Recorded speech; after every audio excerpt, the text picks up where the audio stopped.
but not just military agencies. They actually work with some of the other agencies too. Like my government contracting is medical, and I know DLA because there's a medical side. There's a medical side. They call it DLA Health Agency. So, and also, uh, I work with Health and Human Services a lot. And Health and Human Services works with DLA to purchase large quantities of different types of products. So DLA is a vital part of the infrastructure when it comes to government contracting. But that's because DOD is a vital part of the infrastructure when it comes to government contracting. As you guys probably know, DOD gets the most money when it comes to government contracting. Every single year, these people in these agencies that are the leaders, they decide where this money is going to go. And a large portion of it goes to government contracting, which means you and me.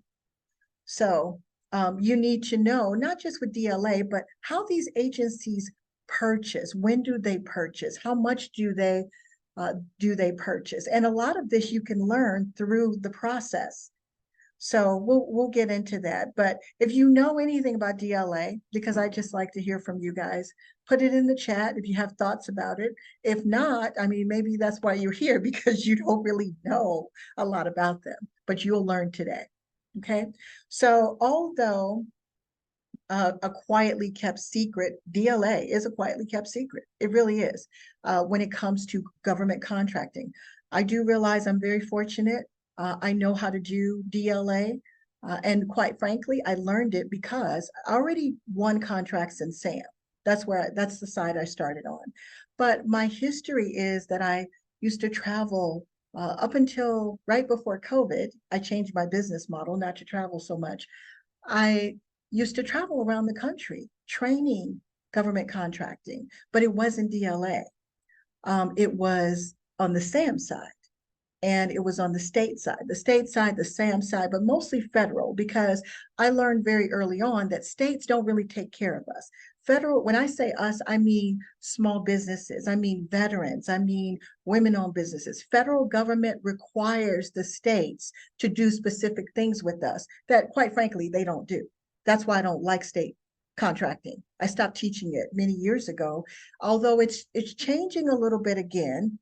I don't discourage people from doing it, but federal is where the big money is. That's where the real money is, because they want us to be primes. The federal government wants us to be primes, not subcontractors. There's nothing wrong with subcontractors or subcontracting. That's how you get your experience sometimes. But personally, I only teach you how to be a prime. I don't teach you how to go out there begging other people for a job. That's how I see it.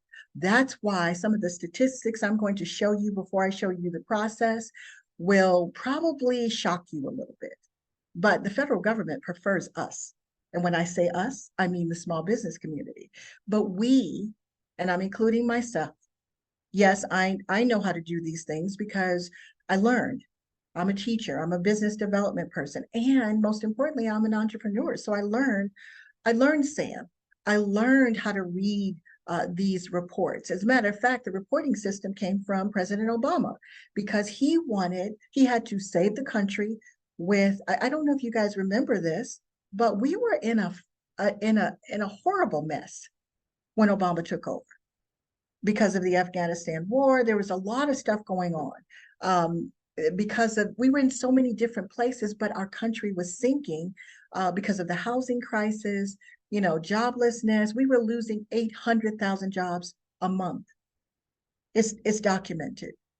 People don't realize how bad Americans, we have a very short memory, and we've had some really rough times. That's why we don't have any products that we make over here. We just keep moving and we let the large companies decide where we're going to be. That's why we don't have any products domestically made, is because the large companies, the very large ones, contractors like me and you, except they are billion-dollar contractors that have been around for 20 and 30 years, they are the ones that decide they want things made out of the country or that they want to use small businesses. And then the government has no choice. They just go along with it. That's why they're sole sources. That's why we all need to be thinking about not just winning product contracts and service contracts, but we need to be thinking about, if we want to, how can I make a product and sell it to the government? That's the big game for most of us. It is for me. That's why I'm manufacturing now, because I realize we are in desperate trouble. So Obama had to find a way to get small businesses, because everybody knows small businesses are the backbone of this country, to get small businesses re-engaged. So what did he do? He got that $750 billion approved, and then they had to figure out where these contracts going to go, because we need the small businesses to get these contracts so that they can create jobs. We're the ones that hire people. As soon as we can, we start hiring people, not the large companies. I mean, they hire, but they let them go too. And they also use a lot of the small businesses to make these parts, but yet they own the parts. See, these are the things that I want to teach. I know how it works, but it doesn't help just for me to know how it works. I have to teach everyone that I know, everyone, or veterans like you, women-owned businesses like myself and other women-owned businesses, hub zones. I mean, all of the certification groups, and this certification thing, yes, it's absolutely amazing and it's great. Veteran certification is the only one that works. All these other certifications, I'm not saying they don't work, but if they don't see us, they can't set aside. If they don't see you bidding on these contracts, they're not going to set aside. That's the law. They have to see you bidding. And then now they're so desperate, they're asking you, you have your veteran paperwork going through? I can set this aside for you if you're going to be bidding on this. This is what DLA is doing. That's how desperate they are, because they have to meet these goals. Not only that, they would rather work with you. These large companies take they just take so much advantage of the government. And now we're showing up. I have hundreds and hundreds of clients in my program, in the DLA program, that's winning. These contracting officers are so excited. I can tell. You know how I can tell? Because I know how contracting officers work. I know the system works, and they love seeing new blood. So it's very exciting for me. And so selling to DLA, selling products to DLA is one of the fastest ways to begin winning federal contracts, for so many reasons, but it is. And quite frankly, I didn't know that until I created a program for it. But it is because of veterans that I started learning DLA. I jumped right in because I did a live class. There were like about 100 or more veterans in that class. And so they did learn a lot, but I wasn't teaching DLA. I was teaching not just SAM, but all of the foundational things that businesses should know before they just jump right into government. So one of the gentlemen who was a veteran, he was a service disabled veteran, he actually walked up to me and said, I know I probably can't afford it, but can you come to talk with me? I have about 5 guys, we're working together. Can you come and talk with us? We've been trying to do this DLA thing and it's not working. And I thought, okay, you're just over exaggerating. I don't do DLA right now, but I'm sure I could figure it out. And I went to the meeting with them, and I said, listen, let's walk through what you guys are doing to win these contracts, and I'll tell you what you're doing wrong, or if you're not doing anything wrong, I will do more investigating and I'll come back and show you how to do it. Well, they were right. It was a mess. It was. DLA was a mess. It's not the same as SAM. It was not that it was just a mess. It was difficult for them to figure out. The only reason I was able to figure it out is because I had the experience on the SAM side. And I am a process person. My mind thinks like that. And as entrepreneurs, we all need to be like that. We pull back the layers, we figure it out, but sometimes it's very frustrating. And those guys, even though the gentleman that George is his name, even though George came up to me and said that he had owned a business before, he had a construction company, but he wanted to take it a little bit slower. He didn't want to do a lot of construction contracts. He could have, but he wanted to do products. And when I got into it, I just took a weekend and then another week. It probably took me maybe 2 weeks to figure it out. And I just started testing. I started testing things like I wonder what would happen if I put in a lot of bids, because there's so much activity out there. Like they post, I am not over exaggerating, tens of thousands of products that they need every single day. I'm not kidding. So I did. I tested it. I won within about 20 something days. Now I have students, clients, business proteges that have won faster than me, but that's probably because I gave them all the secrets because I wanted to see them win. And that group that was whining, I told them, I know why you're upset. You're trying to work with all these large manufacturers and they're not giving you pricing. Well, why are you going to them? Well, Michelle, where else are we supposed to go? And so I had to figure that out. There were so many things that I had to figure out, but they weren't that hard, only because, not because I'm so smart, but because I do have business intelligence. I know how to take something and pull the layers back and then piece it together. That's all I did. Was it hard? I didn't think of it that way because it was fun, especially when I started winning. And so I showed them how to do it and they started winning. And then I thought, this is kind of fun. I'm going to keep doing this because what if this is something that I want to do also? Then I found medical products the DLA needed. So I stayed over there. Okay. So no joke. This is why most people don't know how to do it. Even though they had that event in Ohio, they had it again this year. I missed it because I was very busy, but those guys, they give a lot of good information, but nobody, I feel like my daughter right now. She says it like nobody gives you practical information. I used to think to myself, I should write Obama and ask him to clean out the entire SBA because those people don't know how to teach us to win. And bless the Veterans Administration, they definitely don't know, but they set it out. They're the best certification. They do set it out. They just don't know how to teach you. Just like they don't know how to help with healthcare, just like they don't explain things. This is not what the government does. They're not good at it, but their intentions are good. They are. I see it working for many of us. It's just we don't have the information. So we wonder, I mean, are they not giving us information on purpose? No, that's not it.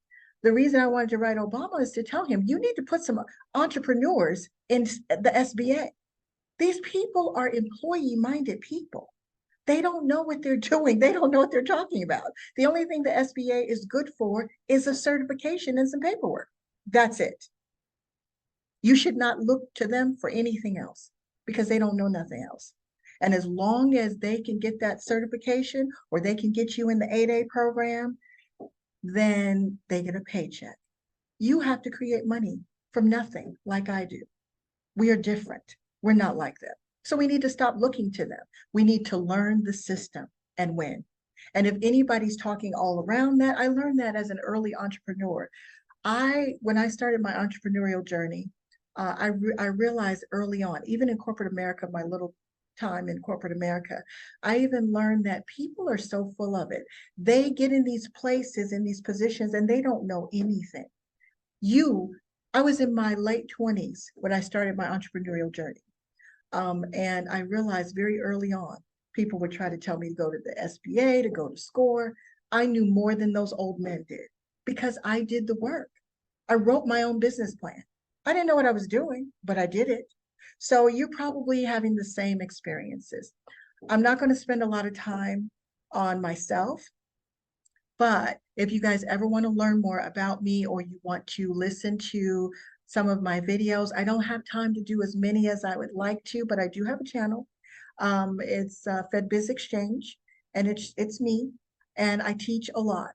And that's where I started teaching about DLA. A lot of the people, a lot of my winners, a lot of them didn't have what you had. They don't have a business, or they didn't start out with a business. So they were learning and trying to figure out, do I go to this lady? Do I go to this man? Who's going to teach me the real deal about government contracting?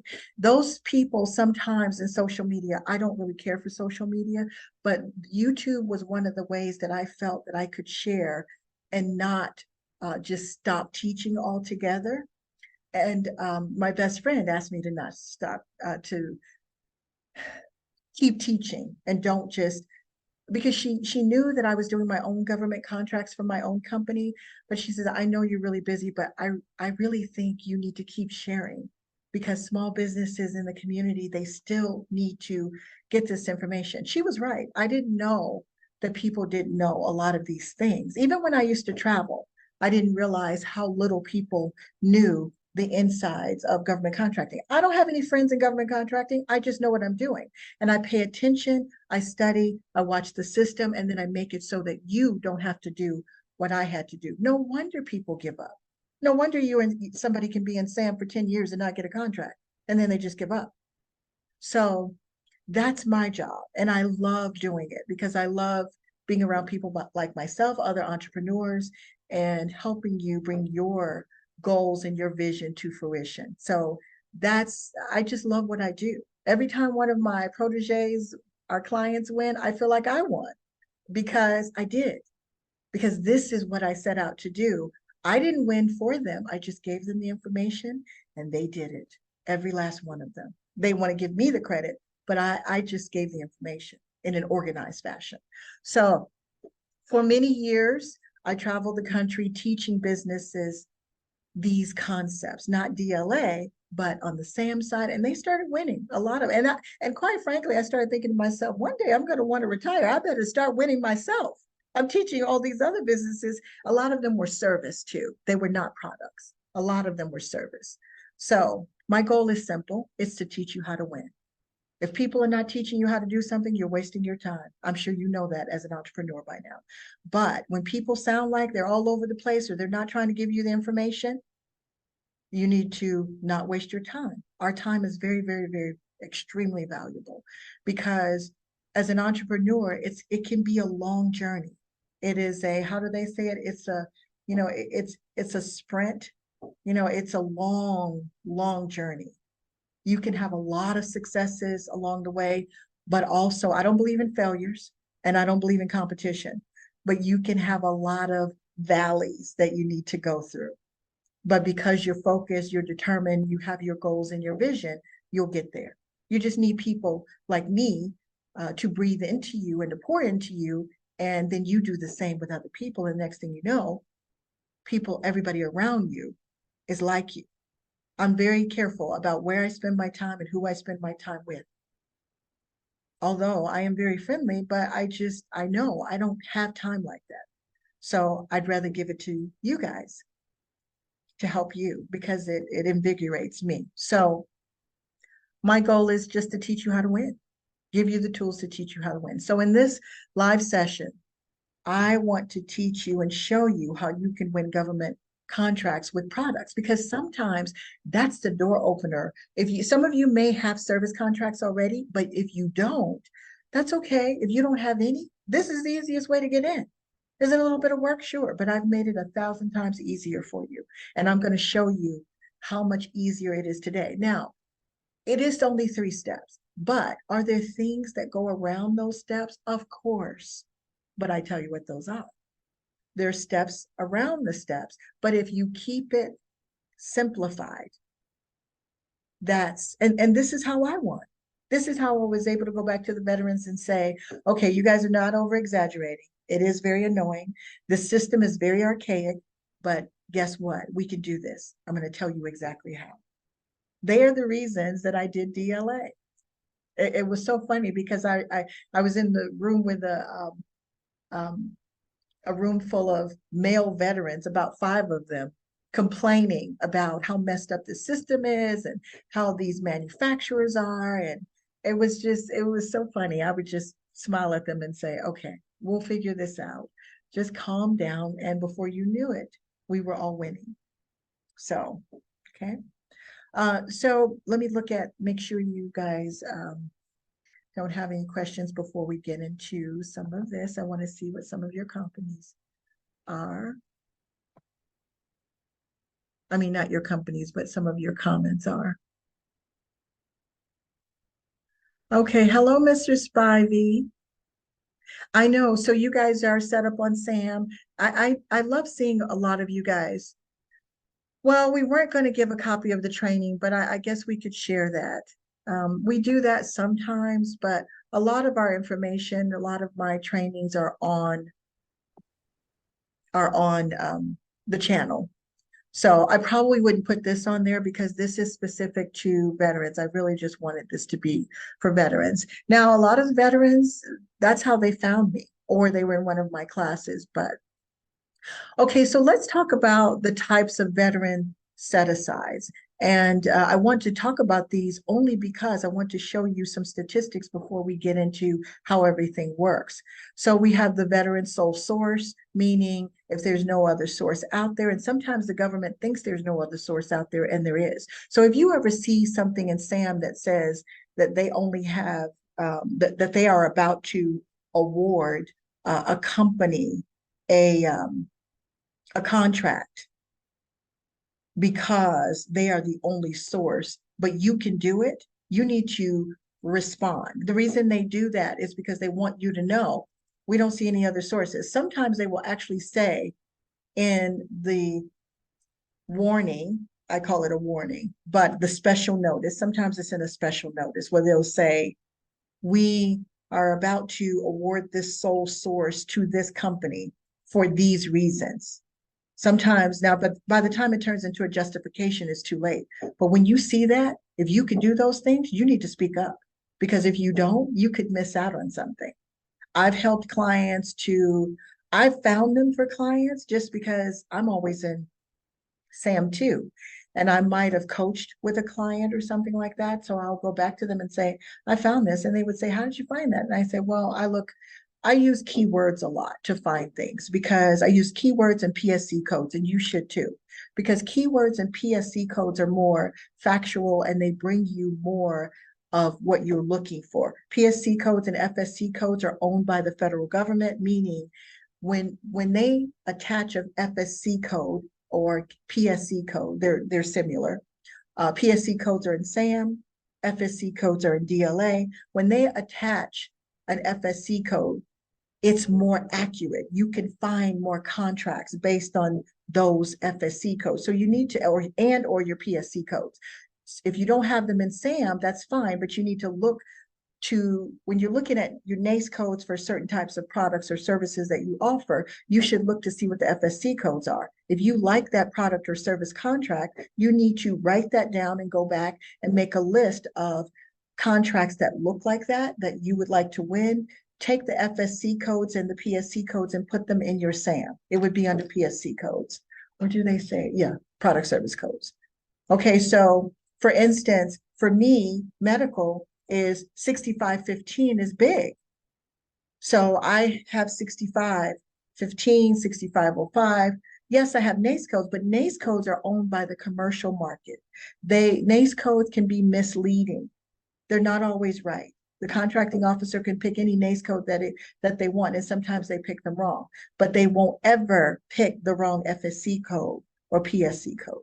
So when you're looking for opportunities, that's where you should look. So that's how I found that potential sole source. They opened it back up because my client said, I want to apply for that. Because when I saw it, I thought, I know companies that do this. Why are they saying this is a sole source?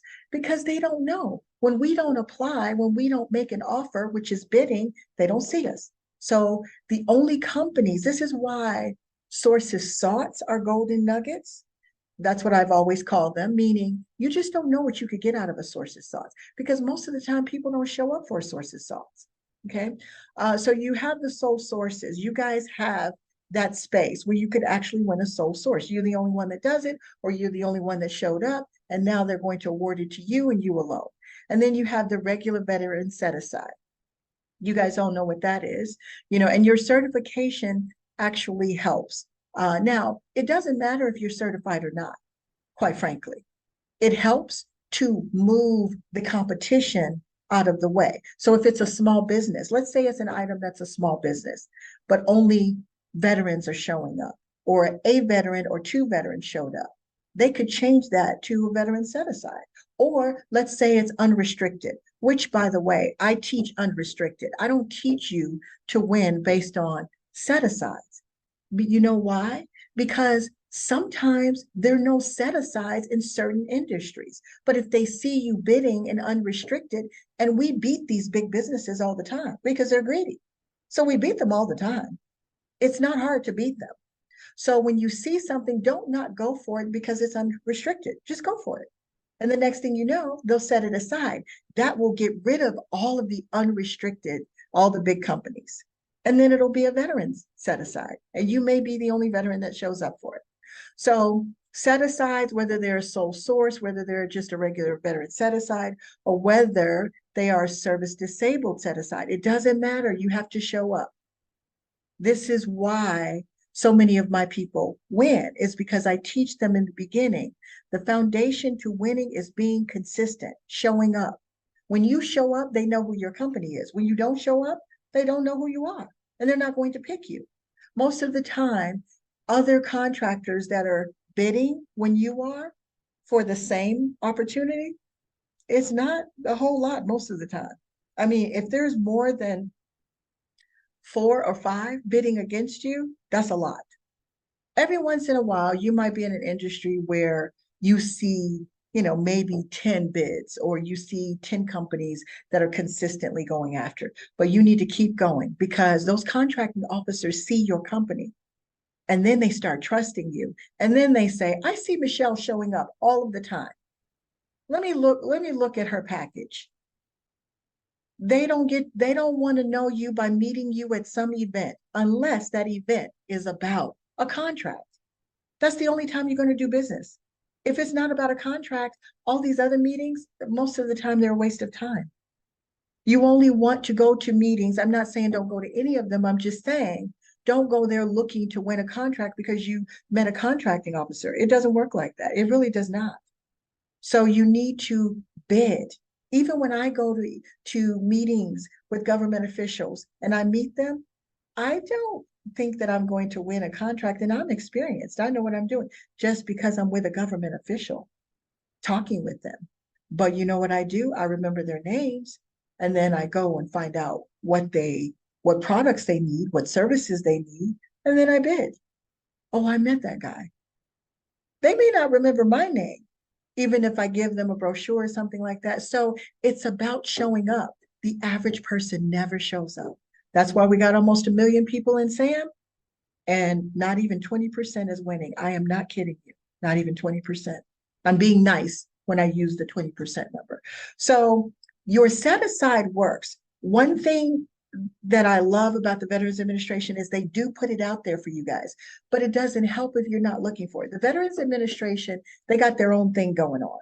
They don't need the SBA. They don't depend on the SBA. They got their own thing going on. You guys can get certified almost immediately, at least within a couple of weeks. All these other certifications, they are a mess. They're a bunch of nonsense. 8A takes forever. Then they don't help you to get anything. They don't even hardly set aside for 8A. Woman owned. Women are in trouble too. Women are not bidding either. I think that women thought that came during Obama too.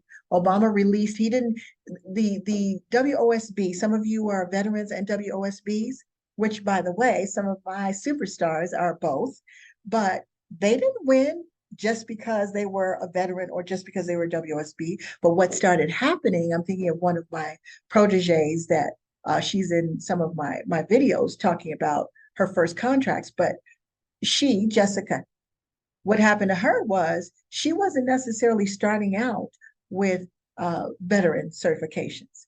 I told her, you need to bid 10 times a month, 8 to 10 times a month. She was doing service at the time, and she did, and she won almost immediately within a few weeks. So according to her, I thought it took 60 days. According to her, she said in the interview, I think she said 42 days. But she did exactly what I taught her to do. Submit a nice package, see, the other thing too is we can make, when I say we, I mean small businesses can make a whole lot of money with less pricing. The problem with a lot of small businesses, they go in too greedy. You got to get in the door first. You're not trying to live off of one contract. You want multiple contracts. And you can do that with DLA. You can do that on the SAM side. You can do that with anything to do with federal government. So you want to make some money because the government wants you to make money too. But people tell you it's about past performance. It's not most of the time. Rarely, past performance is either number 2 or number 3. Most of the time, it's about price. So get in the door with price and then bid on some other things and win in other areas. And then you start seeing your contracts grow. Next thing you know, you have 4 or 5 contracts that are worth maybe $5 million.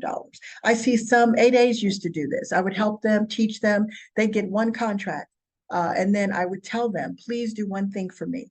Please get a business development person, teach them what I taught you by sitting them down in front of this training and letting them learn, and then keep them moving. Because people will say, I know how to win contracts, and then you hire them.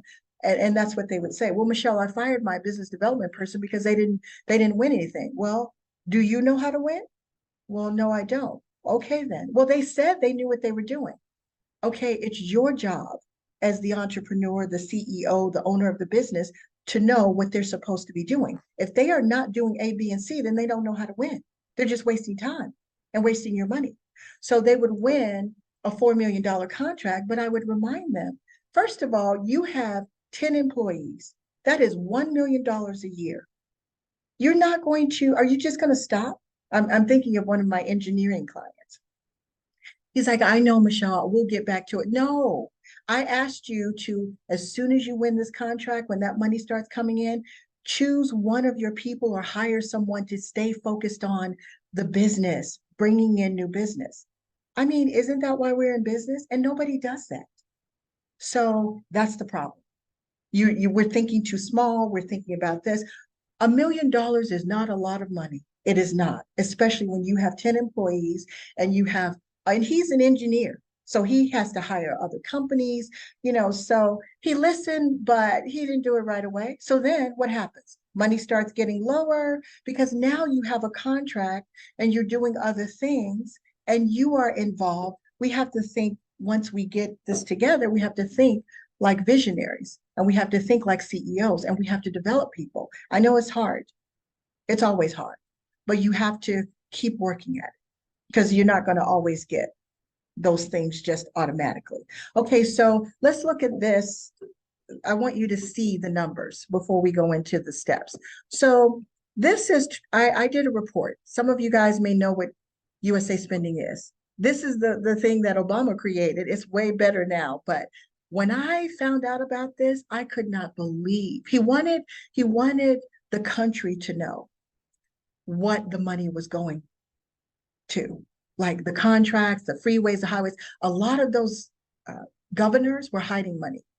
They would act like they were, but they weren't telling. I traveled the country teaching this because people did not know. We have $700 million in our state for highways, and I'm a construction person or I'm a civil engineer.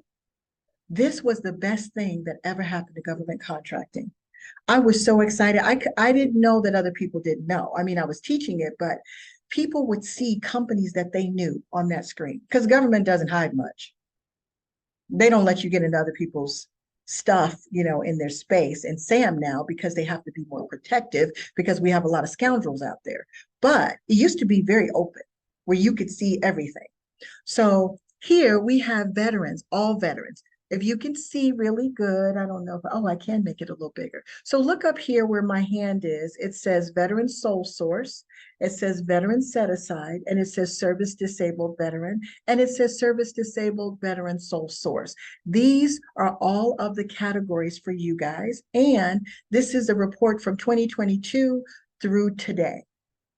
Okay, look at how many contracts, 40,000 contracts for veterans. Now, I work with the Veterans Administration because I'm medical. So I have won, that's where I first started winning contracts because of pharmaceutical. My corporate experience is pharmaceutical. That's how I knew how to do that. I didn't know how to get set up. I didn't know how to win at first, but I was teaching other companies in their industry when I got into this, so I figured it out. But my pharmaceutical experience made me first go towards the Veterans Administration because they always needed medicine. And I knew pharmaceutical. Look at this. 40,341 contracts from all those different categories. That seems like okay, but not for 3 years. That's really bad, really bad. 40,000 contracts. And let's go to the next thing. So look at here. So this is DLA by itself. And again, so what I did was that 40,000 was for DLA, but it was everything combined. This is this is again, sole source, veteran set aside, and service disabled veteran, and then service disabled veteran sole source. Only 5,628. If you can't see this, I'm going to try to make it a little bit bigger for 3 years. This is so horrible. I didn't even know this because I see so many set asides. So what does that tell me? Same people winning, but that's government contracting. There's some people out there like me that know what to do, except I share and I develop and I coach and I mentor in addition to my own, which is getting less and less. I'm getting to where I can do less and less of this because I'm like you. I got stuff I want to make in the United States, and me and my team are working very hard to make that happen by or before 2025. We're very close, but 5,000 contracts for veterans, that's like horrible. I didn't know that until I just ran this report for this meeting, just to see how you guys were doing. So what that says is, even though the Veterans Administration and the federal government wants you guys to have this, you're not able to, you're not getting it. That should make you hungrier. Now, let me show you something else. Look at this. This is, I need to move it down a little bit. So this is the number of contracts that were awarded to all businesses, large, small, 8 million, 8.9 million. And this is just DLA. And we only got, for you guys, 5,600 contracts. That is so sad. I mean, because they want us to have it, but they don't know how to help us get it. They want you to have it as a veteran. They don't know how to help you get it. People didn't even know what DLA was until I did this. And then people started trying to copy a little bit. I mean, I say copy a little bit because I don't really know what people are teaching. I know I'm the only person that has winners.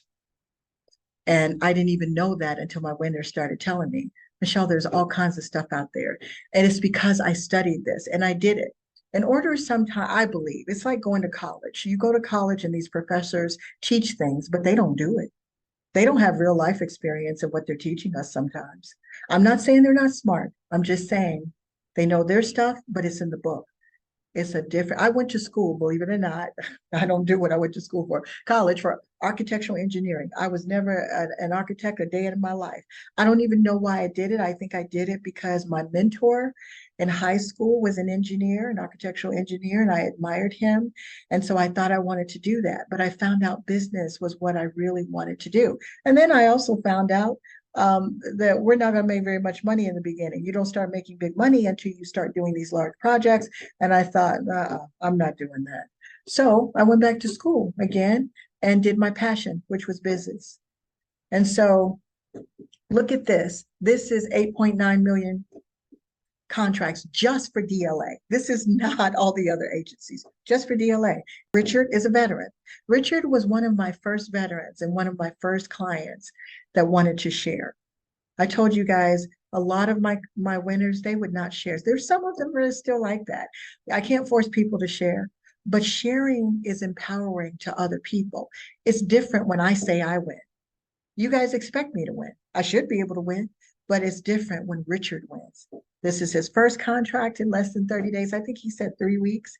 This is his second contract because he did exactly what I taught him to do in the program. Keep bidding, look for products, and you make offers to those products. So this is his second one. This is what we call one of those IDIQs in DLA where you can win up to $250,000. So let's say there's a product that I sold and I won one award. with that product, and I keep bidding on that product and I keep winning because now I have a supplier that I could work with that can help me to keep bidding and winning. Now I have a good supplier that I'm working with, whether it's a manufacturer or a distributor.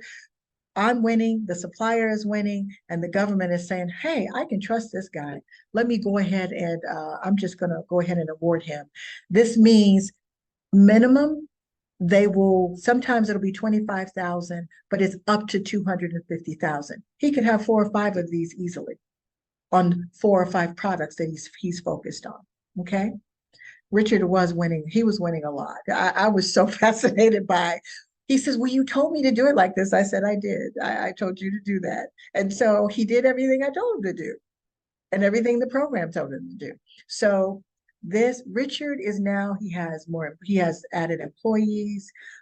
He wants to get out of corporate. He was in corporate America when he was doing this. He did this while he was working. He had no business experience, none, zero. And so now, I haven't talked to him in a few weeks. He's one of the people that if I ask him to do something, to come to my mentorship for DLA, I have a mentorship DLA program. When I ask him to come, he comes and he teaches the things that he's doing. We share because that's the only way. The large companies, they can be competitors of each other, but money is money. And they're all multi-billion dollar companies, and they're all trying to block the government. They're all trying to keep their space. Some of these large companies are so petty. Like I don't have a lot of pushback in medical. My so-called contractors that would bid against me with not just my manufacturing, but my medical products and things like that, they're huge. Because there are no veterans in medical. There are no veterans that are manufacturing medical products. That's why I'm excited because this administration is allowing for me. We are a priority. If you're making something in this country, you're a priority over everybody else because all of those large companies, they have everything made overseas. And right now, that's a security risk. It's security. And so, you and me, we have priority anyway, but we really get priority when it comes to certain things, even when my product costs more. And of course, it's going to cost a little bit more because it's being made domestic. We don't have slave labor over here. We can't just pay people $5 an hour. We have to pay people a reasonable rate, which we want to pay people a reasonable rate. So no, I mean, some of those products we will never be able to compete with, and we don't want to. And this administration does not care about that. What they care about is we need to be ready for the next COVID. We need chips. Did you guys know we don't make chips over here at all? But now we do. We're just starting to. I thought we made some. We make none. We now have one large company, and it's not even American owned, that has decided to come and invest in chips. And the government says, okay, you put in 10 billion, we'll give you $1 billion. And so they are hiring all kinds of people to build these facilities to manufacture the chips. How come our large companies that are American owned won't do that? But that could be, I just think to myself, forget them. They're not going to do it. They're just greedy. Everything is about greed. We can all be very wealthy and serve our country. We can. And so that's what I like to do. So I try not to think about them, but I just think, what a shame that they don't put back into this country the way that they should. So you have Intel willing to go to the government and say, I'll build these things. That's what I'm doing.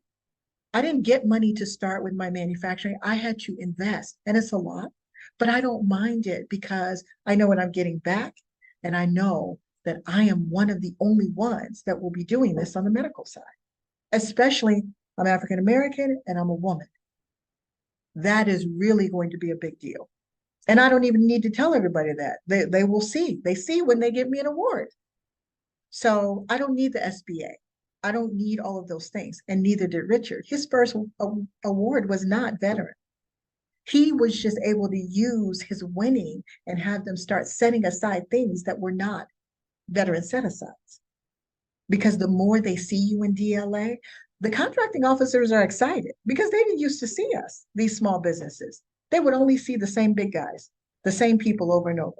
So Jessica, she's one of my service winners. She's one of my superstars. She trains for me. She does anything and I still do things for her and Richard. I have about four um, businesses that I mentor. Not all of them are veterans, but and that they do anything I ask them to do. If I ask them to train a class for me, with the mentorship or the mastermind, they do it. They're just amazing. They really are. And all of them, well, one of them, he had a business already, but most of them did not. They're fast learners. This one right here, everything I told her to do, she did it. I told her to get her veteran certification. She did it within a matter of, they actually approved her within a week. I told her she needs to do, 10 to 15 to 8 to 10 solicitations a month so that she can win very quickly because she had just quit her job. She was very upset with corporate America. And the next thing you know, she's like, the first three, I think, she did not win. I said, Jessica, it's only been a couple weeks. And this is why you plant seeds. You're going to win the next one. Sure enough, she won the next one. But she always asked, I said, always make sure you ask them why you didn't win so you can tweet. But this was her first contract, a $2.1 million contract. It was amazing. And they loved, it wasn't a veteran set aside either, but they loved that she was a veteran because the contracting officer was a veteran. Then her husband, just last year, I got him into DLA and now he's winning all over the place. So, it's just, you guys can do it. These are people that did not have business experience and they were growing faster than they could imagine they were. This is another one, Andre. He won his first contract. And I always tell people, once you win the first one, you better be ready because the doors are going to open. They're going to keep coming. And sometimes they wouldn't believe me. And I always say to them, but I already told you that was going to happen. I study this stuff. I knew that when I got my first contract, I was shocked at how fast I got the second one. But I felt like there must be a system to this. And I created the system. I thought, if I have a lot of bids out there because I see so much product, what if I just bid on a lot of things? But of course, I had to have the pricing. Of course, I had to have the money. Of course, but you don't have to pay for these things until you win. You need to plan on winning. So you need to have the money, but you can start small and grow big. My second contract, my first contract for DLA was under $10,000.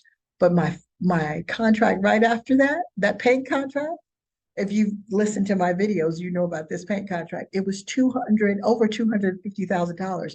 I was not expecting that. If I did not have the experience on the SAM side and going around the country training businesses, I wouldn't have known what to do. I wasn't, because what I bid on wasn't for $250,000. What I bid on was a small contract for paint. It was under like 10 5-gallon containers of paint. And I guess this contracting officer, she just really liked my pricing. She liked what I presented. And so she gave me this huge contract. I wasn't expecting that. So I tell people, you need to be ready. Because when you put those bids out there, listen, these contracting officers have a job to do. They need to buy something and you're helping them buy something. That's the way it is. So when you start winning, expect to keep winning. It's the same on the service side. If you do the same process, you find the right buyers, you get in front of those buyers with your offers and you win and you win and you win. Jessica is probably on her service contract, probably her 7th contract. She's barely, I don't even know if Jessica was in her 30s when I met her. She might have just been right at the door. She and her husband are both veterans. And he wasn't expecting to be a part of the business, but I talked him into it and he loves it. And now he does DLA. He was helping his wife because she's the CEO and the founder, but now they are an amazing team. I told them, you guys need more than one revenue stream. You need to start adding some products. And it's all government. You got the history, you have the past performance. So Andre, brand new. Andre is actually handicapped. And he took the time. He's on one of my videos. I have a lot of videos of winners on my channel, if you go there. Okay, so this is just a picture of some of the winners in the beginning. I have like so many, I can hardly keep up with them anymore. And some of them don't even tell me that they won because I hear through one of my other people because they're like, Michelle's going to tell everybody that I won. So, okay, let me take some questions. Now we're getting ready to go into learning about actually how to do this. Can we start a manufacturer if we have a farm? Yes, absolutely, Kevin. Absolutely. You can definitely start manufacturing. As a matter of fact, the Department of Agriculture really needs people like you. Also, there are farming things. It may not be uh, a huge need just on the DLA side, but for farming things, I don't know if this is what you were thinking of, but we have a huge need for things like uh, vegetables and fruit. The Department of Agriculture really loves small businesses, and they probably really love veterans too. I haven't checked them out with veterans, but I know they love small businesses. And there's so many things that we need to expand our minds to, even if we're not ready to do it now. When you learn this process, you are going to be powerful. Any government process, actually, on the service side.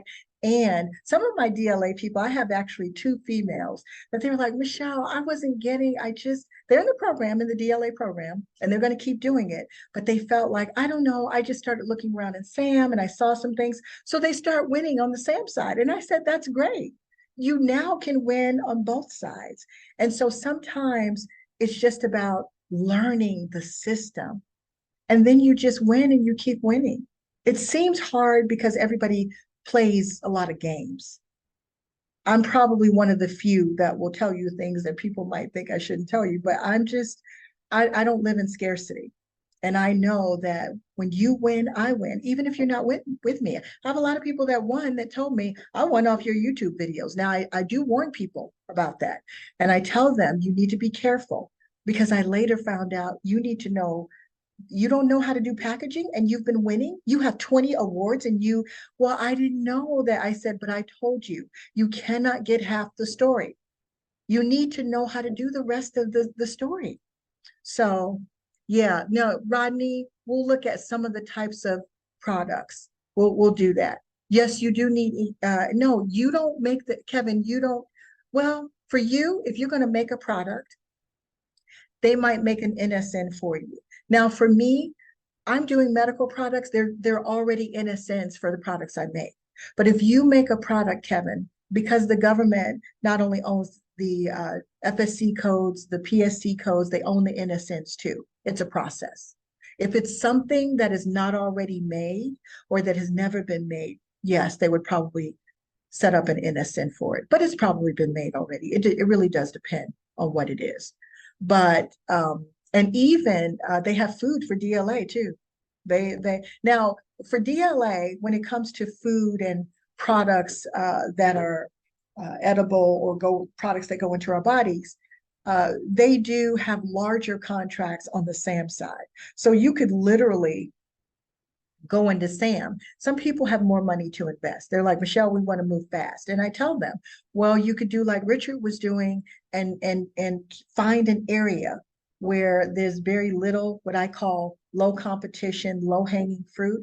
Focus there and then just grow with those types of products. Or you can just go on over to the DLA side, look for contracts that are 25,000 and more. I said DLA, I meant DLA that's on the SAM side, because DLA is not just on the bid board system. It's on the SAM side too. If it's over $250,000 for DLA, it's like farming could be like that as an example. They might have situations where they need a lot of product. And I can tell you right now, anything to do with farming, I know they want to know about it, because again, we are getting farming products from including food from other countries, Mexico. I mean, it's just not good. So you guys get the point. But yeah, these are just some of my winners. But Victoria down here, she's a veteran. I forgot about Victoria. She's a veteran. And Victoria won on her first bid. She was actually still working for the government. She's since retired. Her and her sister started a business. She's in two of my programs. She's in medical staffing. She started winning, her and her sister, medical staffing, but she started with DLA. So they're doing two streams of revenue as well. So You guys get what I'm saying, but these people, they just put in the work. They did it on their own. I just wanted to show you guys an example. We'll go over to DLA, but I just wanted to show you an example. So you see on your screen 1,433. That means this is how many opportunities that are on the DLA bid board system. Now, do any of you guys know what this is? I'm just curious to see, does anybody, have you ever been out there? Um, have you ever thought about like going out here to DLA? Do you even think about that at all? Some of you may or may not, but um, let me see, recommend changing the slide to produce rather than product. Okay. Yeah, I like that. Yeah, because you know what? April was just saying, when I'm saying I want to um, produce, she noticed that I should change it on the slide. But yes, thank you, April. I appreciate that. But yeah, we need to develop. Somebody's asking about development. The the development comes with the learning part and learning the little big things that matter. And it's not just with DLA, it's the reason why sometimes people think, well, I'm doing all these things, but I'm not winning because you're trying to hack it together. Some people, I see people working very hard. Maybe your package is sloppy. In DLA, we don't have to bid. That's why it's one of the fastest. You can bid in 15 minutes in DLA. But let's say you're doing um, the service side and you want to do a lot of bidding. Your package, it takes more time. That's why DLA is faster, okay? Because once you do, and I'm going to go through that, once you do these three things, the next thing you know, it's like, okay, so this is the process. And once you know what to do and how to do those three things, bidding is the easiest part because you just log into this system right here and you click on, let me put this down. You click right here. You see where it says quote? You have to log in. You have to get, since you guys, some of you, most of you are in SAM, you would just apply to get in here. They'd send you a postcard, DLA would, and then you start working in here. But the great thing about DLA, you don't have to wait for the postcard to get there because everything that you're taught, you don't even need to be in the system. You get your postcard in a week or two. Sometimes it takes a couple of weeks. It depends, where you live, but sometimes it takes a couple of weeks. By the time you get the postcard, you should be bidding because you know the process. Okay, so you're being developed, but you do need a support system. Sometimes you would have questions. I have what we call a hotline. Sometimes I get a little bit backed up, but I try to answer within 24 hours. Some people just have a quick question and they don't want to go to the service team. I do have a service team that takes care of, all of our clients and make sure they're okay. But sometimes it's a question for me because maybe it's technical. And then they send me what we call a hotline message where they can send a message that's 2 to 5 minutes asking that question. And I respond right back to them. And then they just keep it moving. But this is an example of stuff just sitting out there. Nobody's bidding on it. Now, one other beautiful thing. Now, I organize this, meaning I organize this by return date. You see different dates out here. You know why? This is recent. This is stuff that's still sitting out there. The thing I love about DLA, if it's on the bid board system, you can still bid on it. The thing that I love about DLA is the low competition is stuff that's still sitting there. You see this from 2023? They only want 18, but this is how you sneak in the door. This is how you get your experience. This is my first win, machine bolts. That was the first win that I had. It was a lot more bolts than this, but it was the first win. That's the first win Richard had. Richard wanted to do it. I said, Richard, you don't have to do bolts just because I did. He's like, I want to do exactly what you did. He's not doing what I do anymore. Now he's doing his own thing. Richard has, now he's on the commercial side with his products.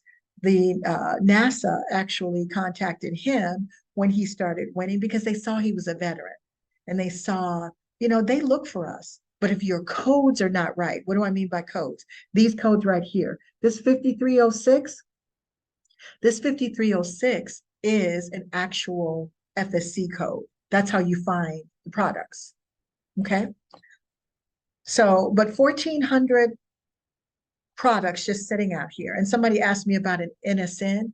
An NSN is a product number. You never talk to a manufacturer about an NSN. You talk to them about a part number that's connected to the NSN. When you start talking to a manufacturer or distributor that you're trying to get pricing from about an NSN, then they know you're doing DLA if they have experience. And then they start messing around with your pricing. You don't want them to know that right away. Okay, so this is what a lot of the opportunities look like. This is just one category area. So this FSC category, you see all of these are 56 or 5306. That means these are all products under 5306. So this could represent 100 products or more. There are 1,400 of these. Some of them are the same. How do you know if they're the same? Because if I were to click on this NSN, if this were live, when I go to actually go into the DLA site, I click on this NSN, they're going to organize by the NSN. If I were to click on this nomenclature, they're going to, which is the name of the product, they're going to organize by the name of the product. If I want to see the oldest dates, which is a smart strategy, you go by the oldest dates. You try to find the old contracts that are sitting there because nobody's paying attention to them. The contracting officer is, you still may have 90 days to deliver on something like that. Okay. So, okay, before I go into the steps, let me see. We only have 45 minutes left. Hold on a second. You've won 8 contracts so far? Oh my God, that's wonderful. Who is this? Some of these messages I can't see that good. That's wonderful. Where was that message? Oh, Ali. That's wonderful, Ali. That is really, really good. Keep going. But you need to have a vision, Ali, because what happens at meaning, and I'm sure you probably do, probably know this. When I say have a vision, I mean you need to start saying to yourself, where are we headed? Because what I'm finding with a lot of my people, and I'm always on them about vision.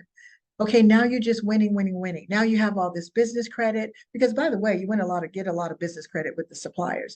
You are up to $100,000, and that's not a lot. But now you're winning every day. I've had people to say we had to take some of those bids out because we were winning too fast, and it had nothing. And a lot of them started by saying, "Well, what about money, Michelle? How do you fund this thing?" I said, "Trust me, you do what I'm telling you to do. Now, I don't want you to get yourself in trouble. You look at the pricing to decide where you want your pricing to be. Maybe you only have 5,000. Maybe you only have 2,000. Maybe you're only starting with $500. So you need to start there, but it grows very quickly. And people, I tell them if they're with me, they're not going to be in trouble. But I've had people to use my free information. They're on their 4th contract, and the contracting officer is upset with them because they don't know what to do. And I'm like, are you in my program? No, I'm not in the program. But I thought you had a session with me. Yes, but I wasn't in the program. So I had to realize that I'm teaching people how to win, and they don't understand that, okay, you don't have to be in my program, but you need to know how to do packaging. You need to know how to talk to these manufacturers. You need to know what the labels are going to look like. You need to talk to VSM. So a lot of these things I had to learn the hard way. This is like within the last year. I've had 6 people to tell me they won, but they don't know some of the other things. And so I've had to take some things down off of my free stuff because I thought people are not thinking. You cannot go out there winning and then messing it up. You got to know packaging. You have to understand how to read things. You have to know how to, yes, I want you to keep winning, but I want you to have a vision for where you're headed.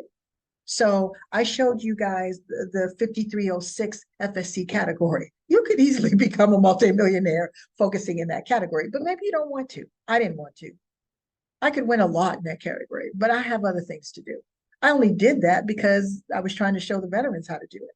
But is that a category where you could win a lot? Absolutely. If you have, which I did, I had an aerospace manufacturer make my first set of bolts because I felt like I kept getting the runaround from these contracting, these contractors, these manufacturers. So I said, you know what? I don't need these people. I know people. I have clients that'll make me some things. So I went to my aerospace manufacturer who's in Sam. I trained him on government contracting. He made me my first set of bolts. And that's how I won. Now, did I know I didn't have to do that? No, I didn't. But I felt like I don't have time for this. I'm gonna have somebody make me some things. I made that paint. I had somebody make the paint. That's how I won. But it took me to do those things to figure out, because everybody's not going to do that. That's not a thing that everybody can do or is ready to do. So what I figured out is, how do we work with some of the suppliers that are already there? So I perfected that area also. I figured out, how do we vet who we're talking to? How do we get better suppliers that'll work with us? I was just impatient. So you don't have to do that, because we've all figured out together, me and my students, what to look for. Don't do this, because then that manufacturer or supplier or distributor will try to do this. So we vet them, and then we don't even talk to them. Because if you call someone, you want to buy something from them in step two, and they have been bidding in that area, but that stuff is still sitting out there, they're going to try to block you. So you don't want to do that. It doesn't happen in every industry. It doesn't happen in my industry, really. But it does happen in some industries like hardware. It didn't happen with paint, but it was my first experience. And that's what the veterans were telling me. Well, we want to work on capacitors. And we got Honeywell and all these big companies, they're controlling it. So that's what they were dealing with. But we've now figured all those things out. We don't have to deal with those things anymore. So, okay, so the first step is you got to find the product. We'll talk about that. Sometimes for some people that's difficult, but the good thing about the product is that they already tell us what products they need on that board, that bid board I showed you. They tell us every single product they need. Number two is the supplier. So they also tell us that, but sometimes they tell us not the wrong supplier, but sometimes they tell us this company, like it happened to me. They said Michelle's company is a supplier for this paint. I wasn't a supplier. I was an award winner. That happens. So you have to know the difference. The government doesn't know the difference. They don't know how to tell you, well, I don't know, because all they know is all of us, the award winners, the manufacturers, the suppliers, the distributors, all they know is we got them the product they needed. They don't understand how we do these things. So sometimes if you confuse them, they'll think you don't know what you're doing, and it'll be like, because here's what they say: I need this product. I need it to be cheaper than this. I need it delivered at this date and this time. And I need it to be specific to this part number. That's all they know. And then it's your job to figure it out.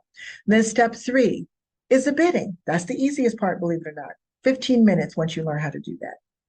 Once you learn. Now, in the beginning, it might take you half an hour for one bid, because you want to make sure you're stressing over it. It happened to me because nobody taught me how to do any of these things. Nobody. I just failed through it or stumbled through it, and I became a winner. And I helped the other veterans become winners. So we stumbled through it. We figured it out, but nobody knows DLA that well. Even the people that teach it in Ohio, they don't do it. They know how to talk about it, but they don't actually do it. Okay, so we have those three steps. Those are three steps. These are the only three things you need to focus on. And once you focus on choosing a product, one product at a time, because some people do get stuck. Okay, once you choose a product, then you're on your way. Now I have to go over here and look and see who the government says the supplier is. Is it always the right supplier? Not necessarily. I teach you how to know the difference. People ask, well, how do I know? I just called a competitor. Yeah, because you didn't vet them. You just picked up the phone and called them. Now you just told them what you're about to do. And now they want to act like they're going to bid on that. So that's why you have to be careful. Okay, so what do we do in step one? Well, we're going to choose the product, but in step one, this is what we're doing. I call this the government marketplace. That DIBS bid board system is like a marketplace.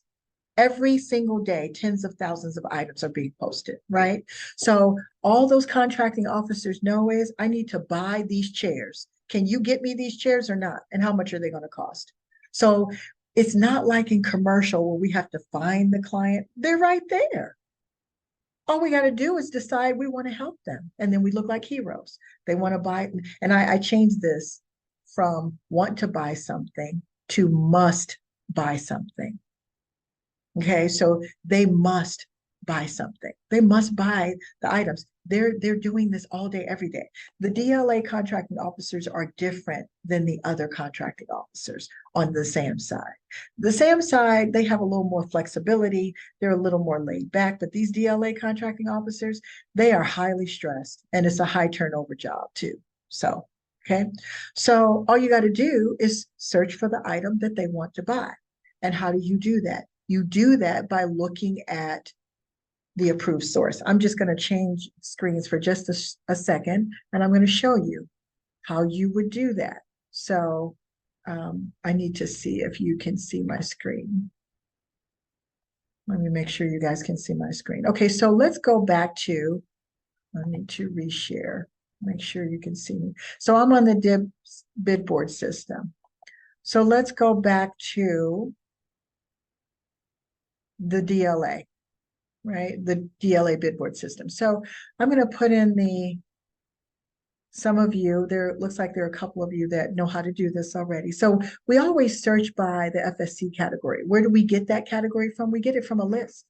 They tell us the products that they buy on this massive list, which makes it kind of daunting, quite frankly. But we were looking at 5306. So this is where I started when I first started. So you just put in the FSC code, and that's why I call it an FSC category, because you can win in one category, one product, you're thinking, but one FSC code represents multiple products. If you could find the right supplier to work with you in this FSC category, that's the ticket right there. That's your goal.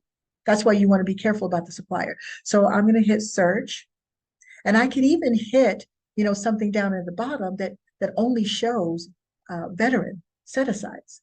Okay, I'll do that in a second, but now it was 1463, now it's 1467. So we can search, as I showed you earlier, by the newest or the oldest. I tell people go for the oldest because nobody's paying attention to those, and they're quick wins. That's what Richard did. That's what Jessica's husband Tyrone did, and the next thing you know, they were winning.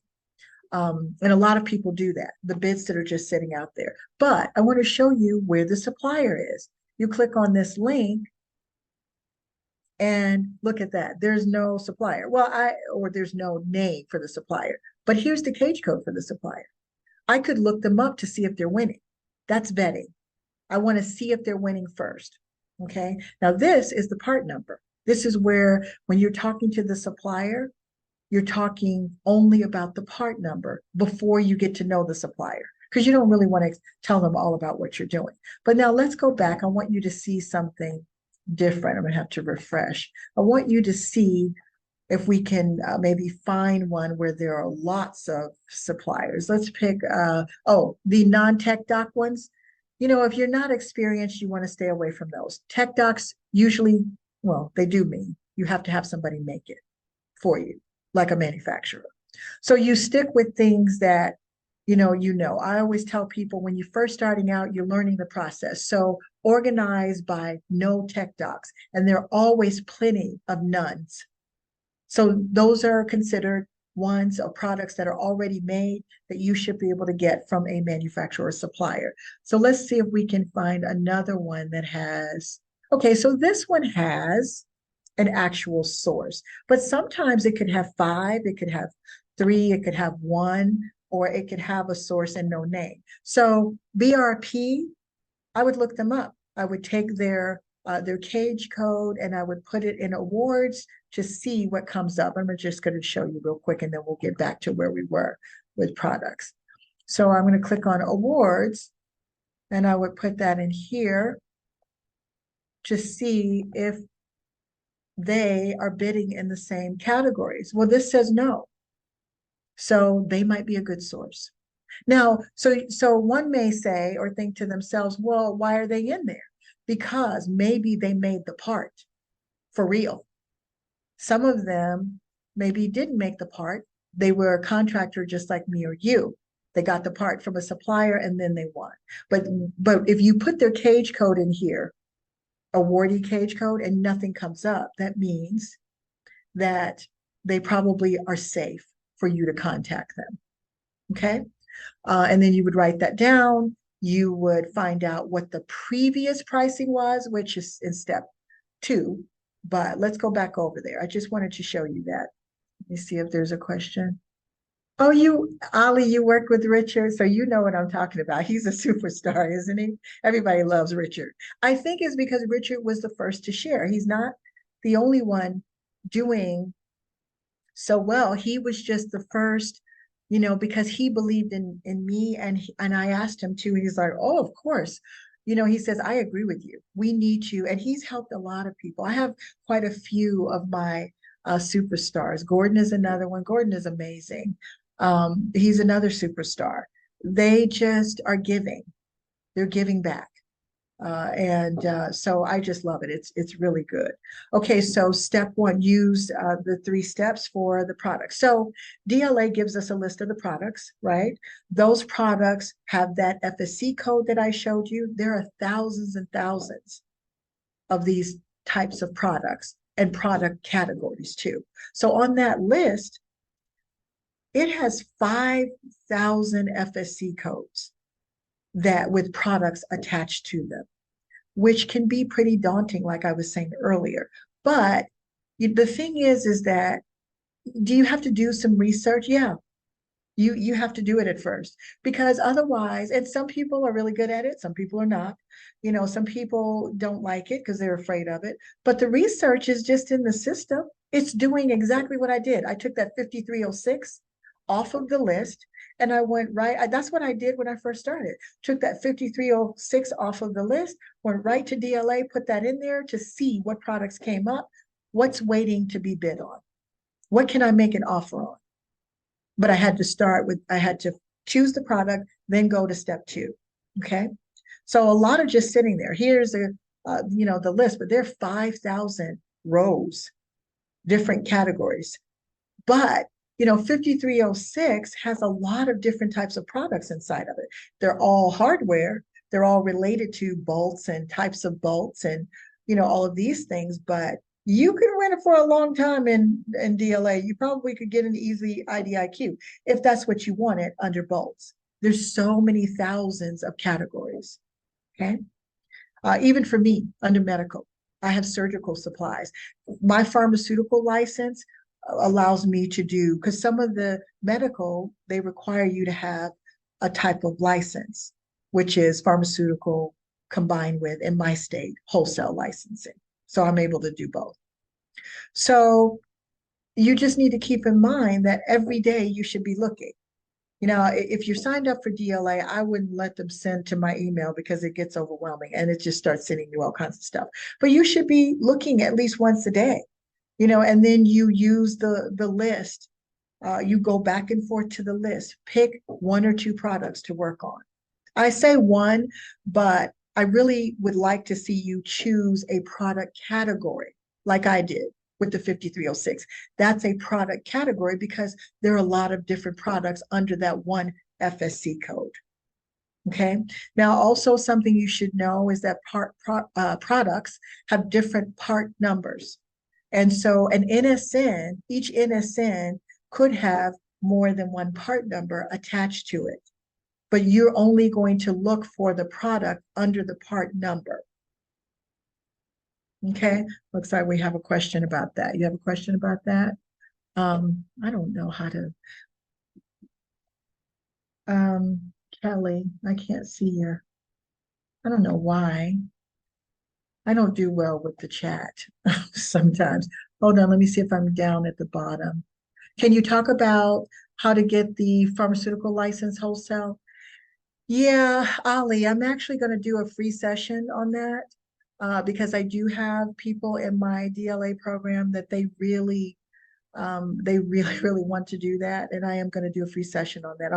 I don't know if I'll have time anytime soon, but I plan to create a program on it. But we will definitely keep you on the list for that. You said you're trying to navigate this as I live in an area where there are a lot of, yeah, but you do need the license. There are some things you can't even buy that seem simple, like needles. You need a license, a wholesale license, medical wholesale license for that, things like that. And that's one of the other reasons I decided to go into manufacturing is because I'm finding out that this country of ours, if you, just like anything that any billionaire has created, they create things or develop things or products that no one else has, or service or some type of system. You really do well for yourself when you literally create things that a lot of people need. I really am focused on the Veterans Administration, Health and Human Services, because I already know that they need and that they buy millions and millions of what I'm making. And I'm not just focused on one product. I don't want to make everything, but because I can't. But I have chosen specific things strategically. But now some things like Ali is asking about, I can be a distributor for some of those companies because, and I've been asked to be a distributor because I know how to do this and because I'm in a position to do it. So if I become a distributor, I could sell maybe at a different level than Ali could buy until he gets to a certain level. So that's a whole nother story. But anyone that wants to be on that list, let us know. Ali, we will definitely let you know about that because I know there are a lot of people waiting for me to do, a free session on that. So the part numbers are very important. You always want to focus on the part numbers when you're talking to the manufacturers. And also remember the contracting officer, to them, that's very important. Now, part numbers can change. Part number, and see, this is one of my secrets. People don't realize, they just walk away. Part numbers can change. Sometimes you ask the distributor or the manufacturer, they don't know what you're talking about. That's why you need to know what the part number looks like. You need to be able to describe it, the item, because they might say, oh, we don't make that anymore. The contracting officer doesn't know that. You are the hero. You're going to tell the contracting officer, they don't even make that anymore. Now, you don't want to just tell them that. You want to get all of your information together first before you start telling them. You don't want to tell anybody your strategy, but you want to get the information first. What if that product has been remade and it's upgraded? It's the same product, it's just upgraded. So you should still bid on it.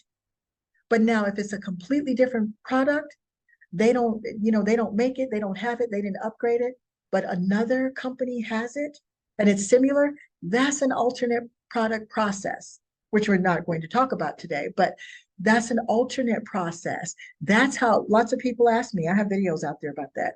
Well, how do I get the government to buy a product that's different, but it's equivalent? Well, you got to try to get them what they ask for first. Do not try to give them, brown paper bags with handles if you know that there are brown paper bags out there that do not have handles and that's what they ask for, give them what they ask for. You don't try to give them what they don't ask for until you are sure that they don't have it anymore. Now, is it true that they want things cheaper? They do, but you just have to go about it a different way. Because if they said, I want brown paper bags with no handles, and you bring those bags in there with handles, you're immediately going to be eliminated from the bidding process in DLA. Now, on the SAM side, they might let you submit what they asked for plus another alternate product, but you can't do that on the DLA side. There's a process for it. Okay. Let me see what the question is here. Vinny Services, okay, for the medical wholesale. Okay, I will. And we'll let you guys know the dates. I'm starting to have my team I have a scheduler to put dates for certain things. I'm trying to stay ahead because I am very busy. So we'll be able to let you guys know, before it happens. Okay. Especially since you've been internally. I don't always get a chance to let my people that watch my channel know. They find out in other ways if they're in the community. So, okay. So this is just, some of you know what this is. This is the home page for the bid board system. This is where they post everything. They go, the contracting officers post everything, and it goes here under RFQs, and it goes here under RFPs. RFPs are usually bigger. Those are sometimes the opportunities that are posted on the SAM side also. And sometimes they're difficult to find, but you can search for them under unique keywords inside here. This is the actual list that I just showed you with the 5,000 NAICS codes. What we did was we took this list and made it easier for you guys. We attached both of these together. So you can know what the NAICS codes are that are matched up to these PSC codes. excuse me, these FSC codes. FSC codes are the only codes that are used in DLA. DLA only accepts numbers. PSC codes, they're similar, but they have letters, and those are used in SAM. Okay. So the key to identifying opportunities that are consistent is to find products that the government still has sitting there because they're difficult to find. Most people are very petty and small-minded. They might say, well, it's only 10 of those. I don't want to do that. And I don't feel like wasting time on that. That's not smart, especially if you're just getting started. This is how you get IDIQs, by bidding on and submitting offers on items that are just sitting there, always sitting there. Nobody's paying attention to them. That's why you see 1,400 5306 FSCs sitting there. Again, those are all different products. Some of them might be together, but a lot of them are not. So, you don't want to go in being greedy because the money's going to come. The process is going to happen. Matter of fact, it'll probably happen a lot faster than you expect. So the government has products that they consistently buy. And some of my people will say, I see this out here all of the time. They may have won from it. And they might ask me, now the contracting officer is saying, can we make this? Well, you better start thinking about if you want to make it, because maybe they don't like the manufacturer that makes it. So they're telling the award winner, maybe you can make this. We would buy it from you. They do that. They do it to me. So, those are the things you want to think about, but that's longevity. I always talk to people about longevity. You want to find buyers, federal buyers, contracting officers that are consistently buying specific things every month, every other week, and annually. That's how you get IDIQs. Okay. They're also difficult for the government to find. Now, I said the government to find, not difficult for you to find. The government just can't find them. What do I mean by that? Well, nobody's bidding on it. That doesn't mean it's difficult to find. Now they do have some products like that. They do, but most of them are not difficult to find category. A lot of them are just that people don't want to bid on them because there are not enough of us out there. So that's why they're sitting there. They're also low competition, no competition. Okay, they're just sitting there. This is another example. I talked about capacitors. So this is showing only 468. It's probably more than that by now. But a lot of this stuff is new, it's old, it's mixed up. But that's because some of the large companies' names are on these approved sources. Remember how I clicked on the link and we looked at BRP was an approved source? If I click on this, Honeywell could be an approved source. I think they showed up on some of these. So most people would get discouraged by that because they don't know what to do with that. So that's why it's just sitting there. There are other ways to get around Honeywell. Honeywell's name might be on that product, but it doesn't mean they made it.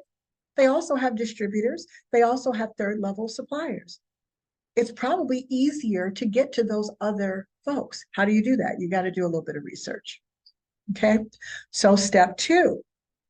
So we found our product. We're probably going to go over a few minutes, but you guys, if you have to leave, go ahead. And I did go ahead and turn on the recording. So, okay, so the step 2 is finding the suppliers. This is where some people get stuck if they're not with me, or they do it on their own. And I am not a bragger, I promise. I'm just realizing though, and I only know this because my people tell me, me and my people are the only ones, meaning my people like you, like Ali probably knows this. We're the only ones that know what to do with stuff.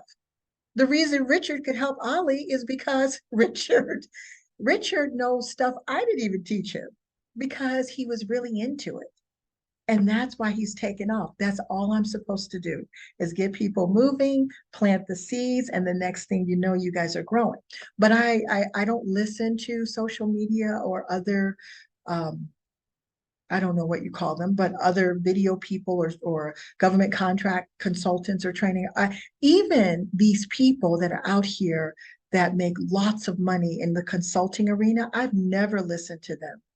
Never. I've had people to tell me, well, we went to this seminar. You guys only charged, $1,200. And we went to the seminar. We paid $2,000, and you have told us more in 1 hour. And I said, well, that's because I'm one of you. I know what you need. I can't speak for those other people, but most of the time, these people, they make this process so hard, not just with DLA, even on the SAM side. And it's not that hard. It really is not. So, there's some little big things, little secrets that we have internally that we only tell each other. Okay, you guys would be, even though I know you're not in my program, but I invited you here to tell you the truth about some things. So, okay. All right, so step 2 is choosing your suppliers to win these contracts.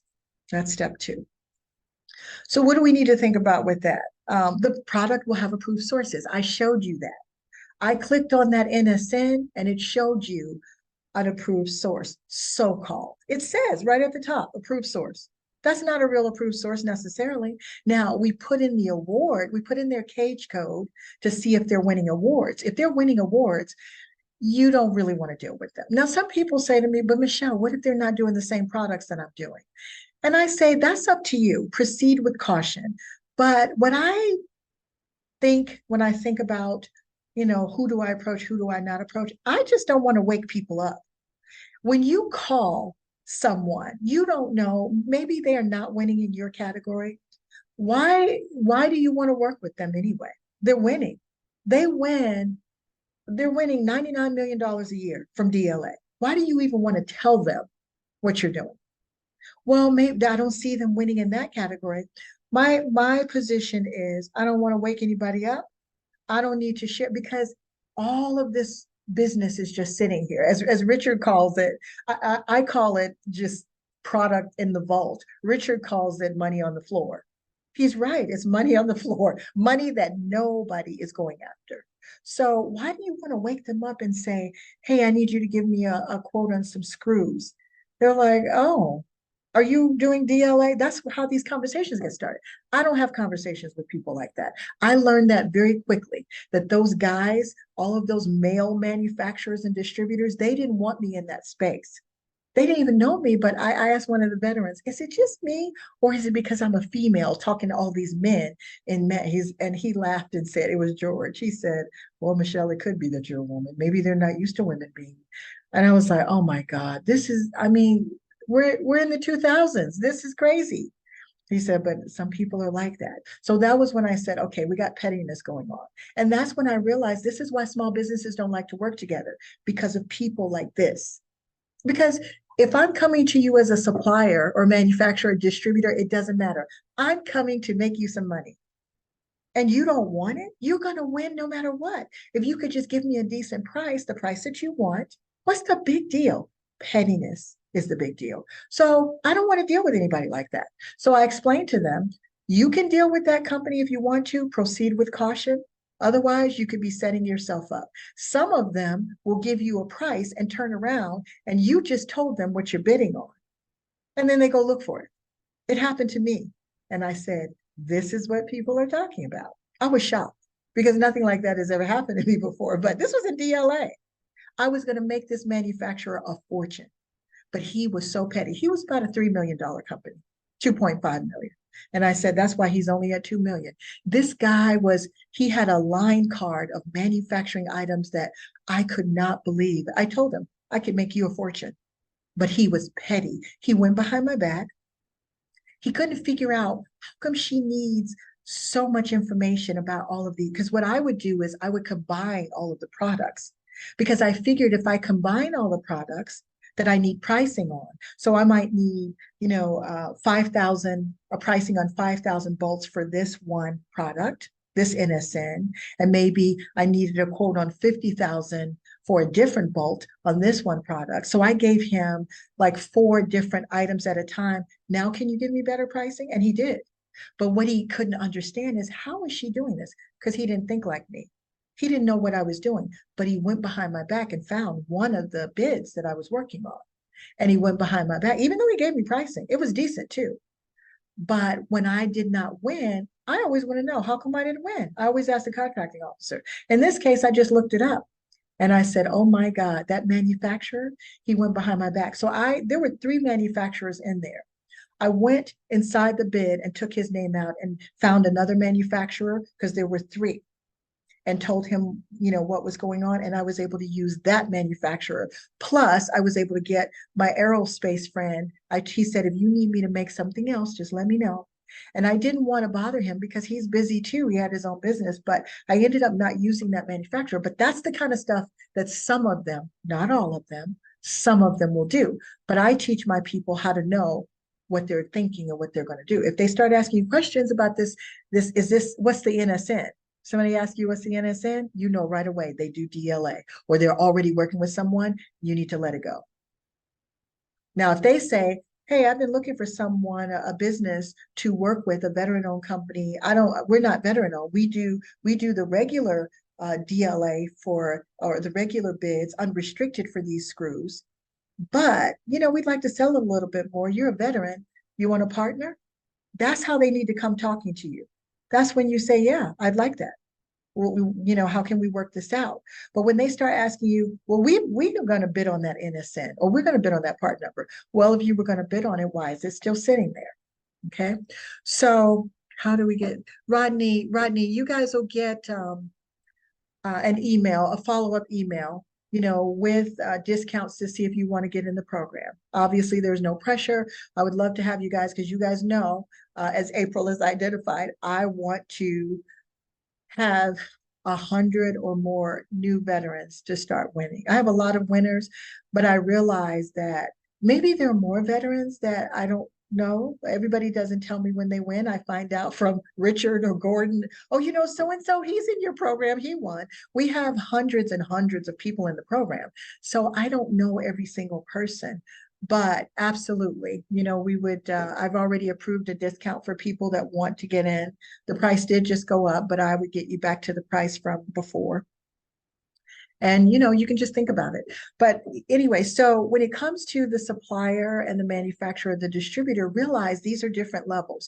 Manufacturers, a lot of them are not selling directly to other businesses. What they are doing, manufacturers are lazy. They don't want a sales system. So what they do is they sell to distributors. One day you could become a distributor. That's the next level. Those are the things we talk about in the mastermind. So Michelle, I'm already growing. How do I grow even bigger? Well, maybe you need to become a distributor for some of your products. It's not like it used to be in the old days where they would make you buy things. Now they just check you out. They make sure that you can represent their product, and they allow you to become a distributor. So, and some of them might approach you. Richard got approached quite a few times because he was doing so well with being consistent and bidding and winning and coming back to that supplier or that manufacturer. And they asked him, somebody else brought him in. People are watching. They are. And, my people, again, I'm not bragging, but they're superstars. Some of them are very quiet, but they are taking care of their business. They're doing it. And they get it. And they don't live in scarcity. And they don't worry about what other people are doing. Sometimes they're a little bit afraid because I do push them to go to another level.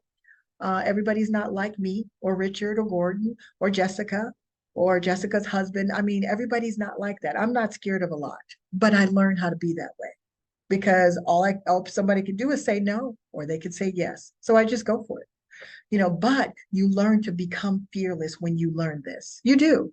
A lot of people that were afraid, a lot of people that worried about money, they don't worry about money anymore because now they got all that credit because they were bidding and they found a supplier. Now they don't even have to use their own money. So, okay, products are oftentimes, I already said that, multiple part numbers. I said that on the other one. But the reason I mentioned this again and C is when there are multiple parts, remember how I said that one manufacturer went behind my back after he gave me pricing? There were other part numbers connected to other manufacturers that I was able to go to. So I was still able to win. So sometimes you will see inside the bid, not just on the approved source list, but inside the bid where they have different cage codes, which means they have different part numbers, which means you could literally play them against each other. Okay. You can say, well, this one gave me, this price, this one gave me this price. You don't tell them that, but you work with them. Okay. What's next? So you have multiple choices to win. Now,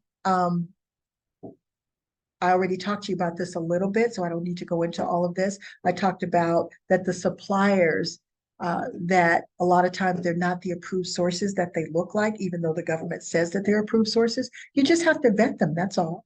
And it doesn't take that long. It takes a few minutes to find out who they are. And then if a product number has disappeared, or the actual part number that the government has given you, do you see how much information the government gives us? We don't have to do a lot of the work that we have to do when we have a commercial business. Everything is right pretty much within the system. So you just have to know how to do the research.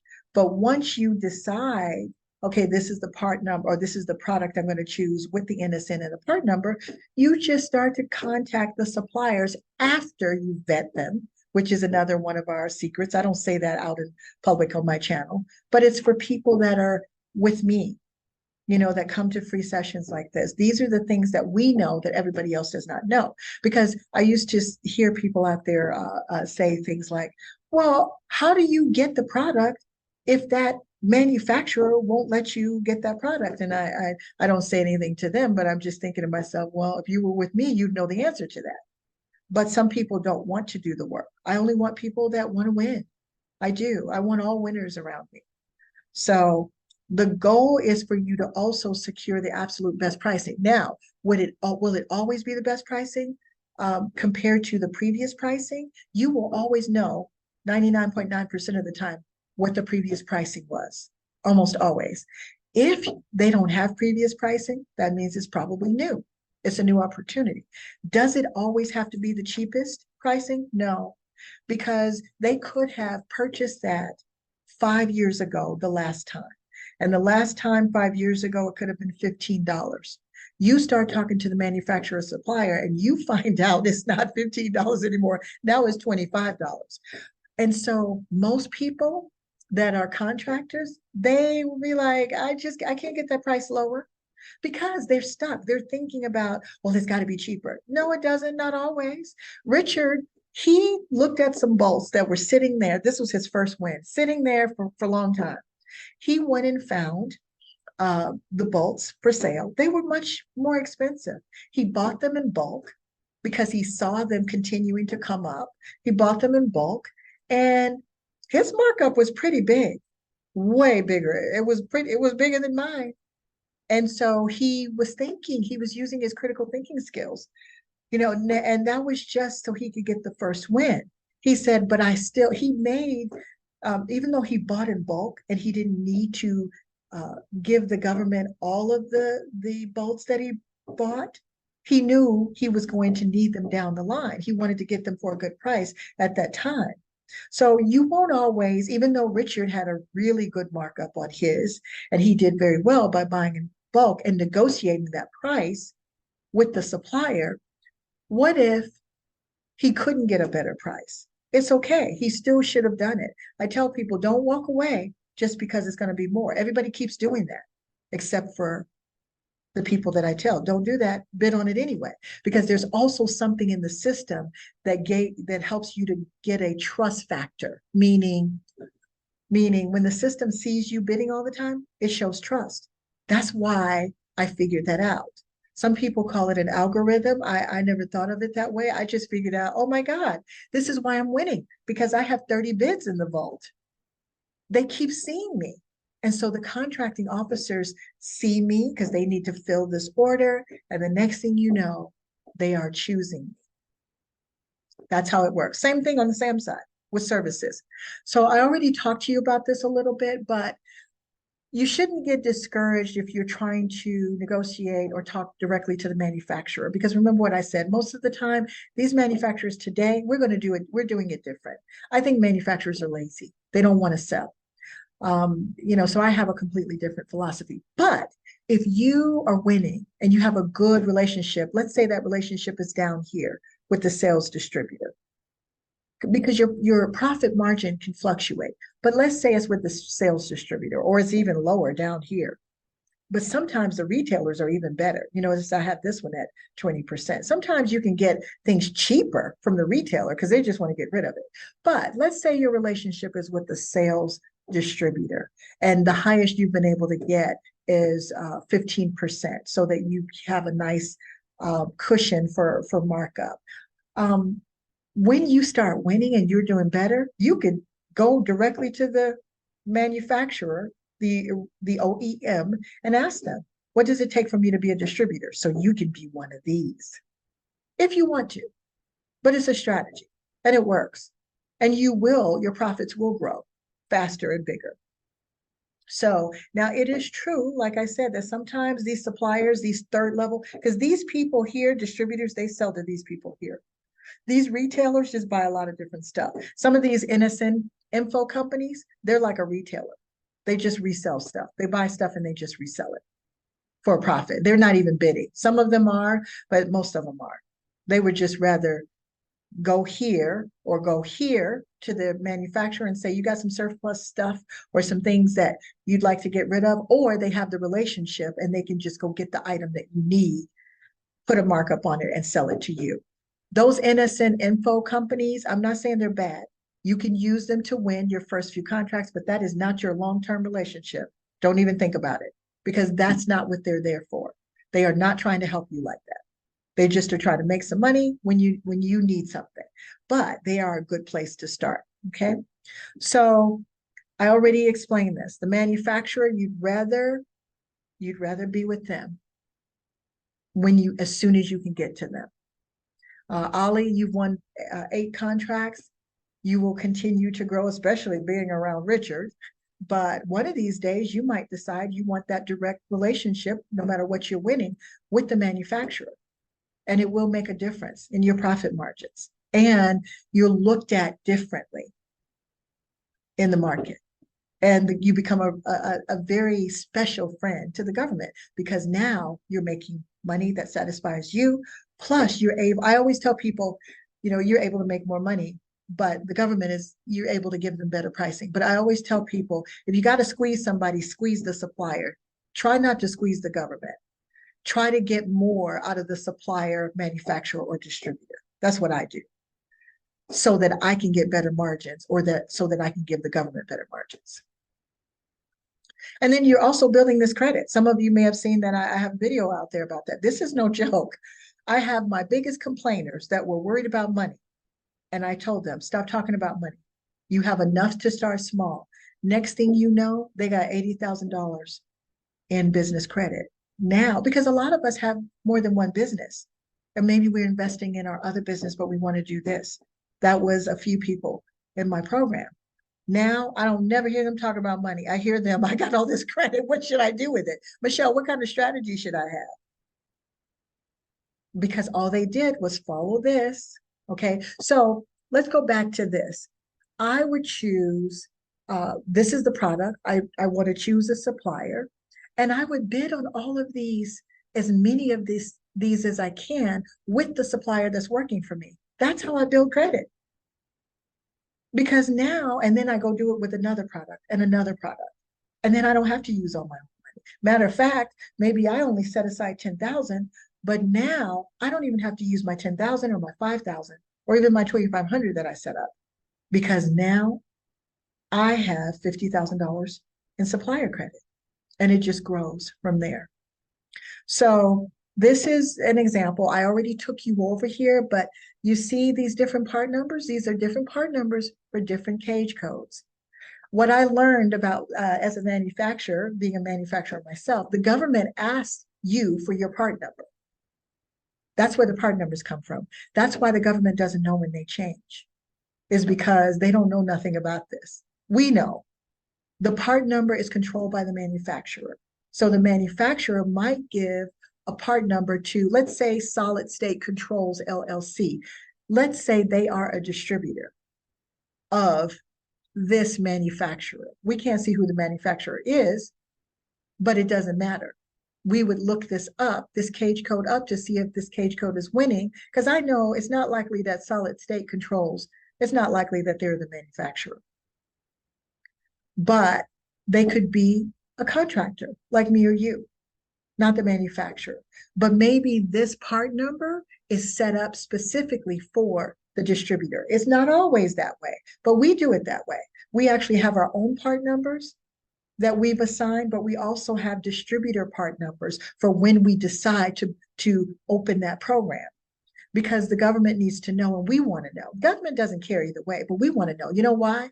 Unlike a lot of these manufacturers, I got to know my market. I have to have a relationship with all of the customers, meaning I want to know how well my distributor is doing and what he or she is selling. If he has the same part number that I have, then it's hard for me to track what's going on. Also, I believe that when you set up a distributor program, you should do it by territories.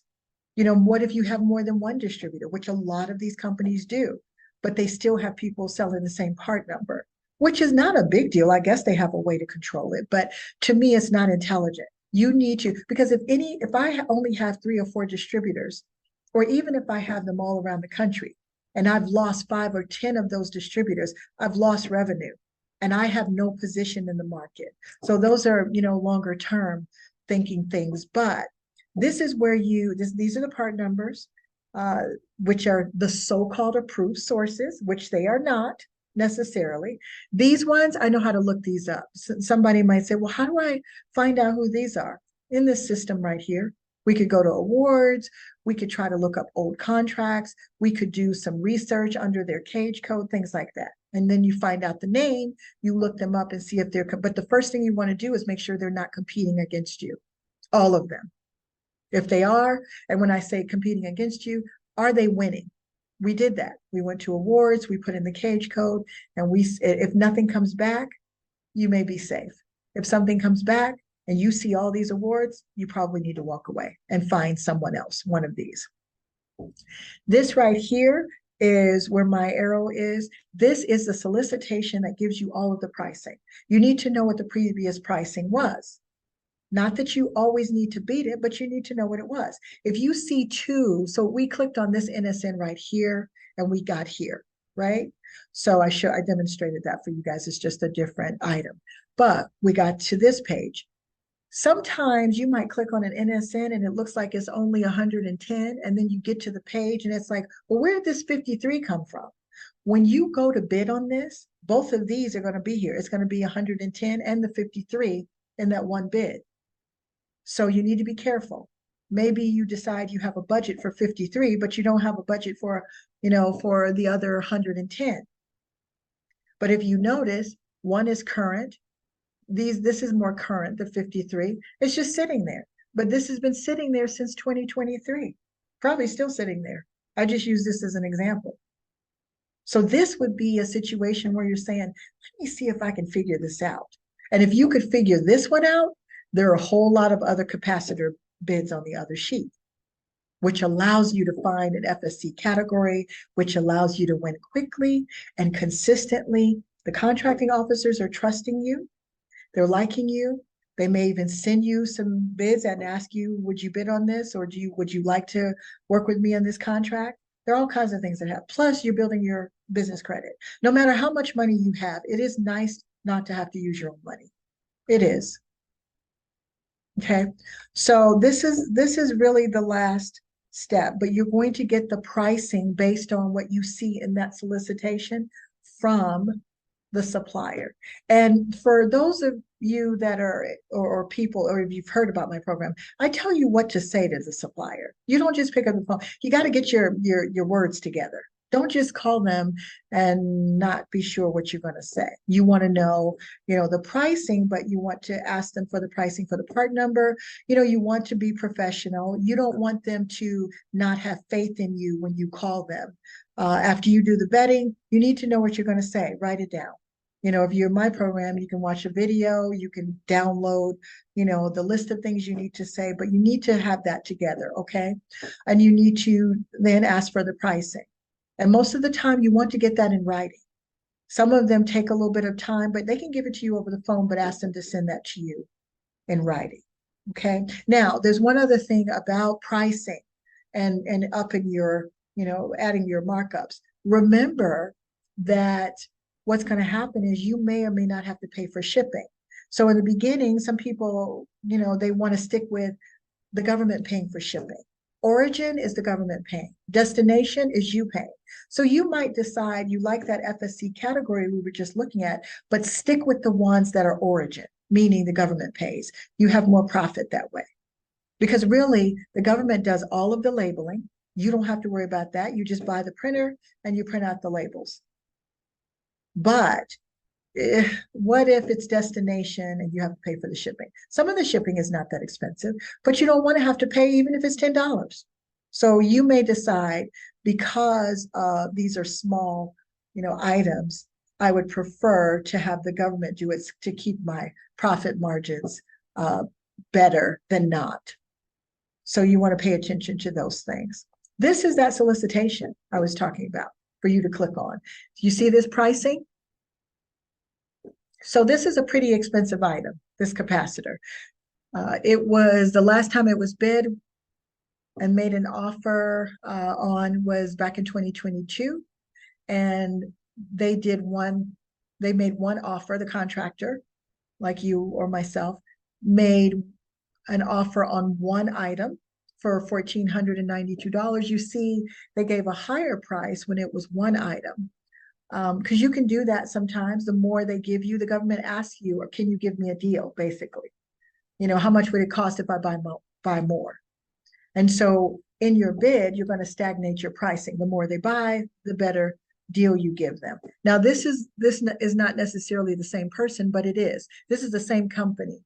It's not going to always be the same company here, but this shows you the companies that have been winning. Okay, so this is the same company. In 2019, they priced it for 7 units, individual units, at $1,412.50. And by the way, to the government, 50 cents is a lot. If you give them a 50-cent break, although I tell people, when you see that someone is consistently beating you, it's very close, it's just you and them, what you need to do to knock them out of the box is not be greedy.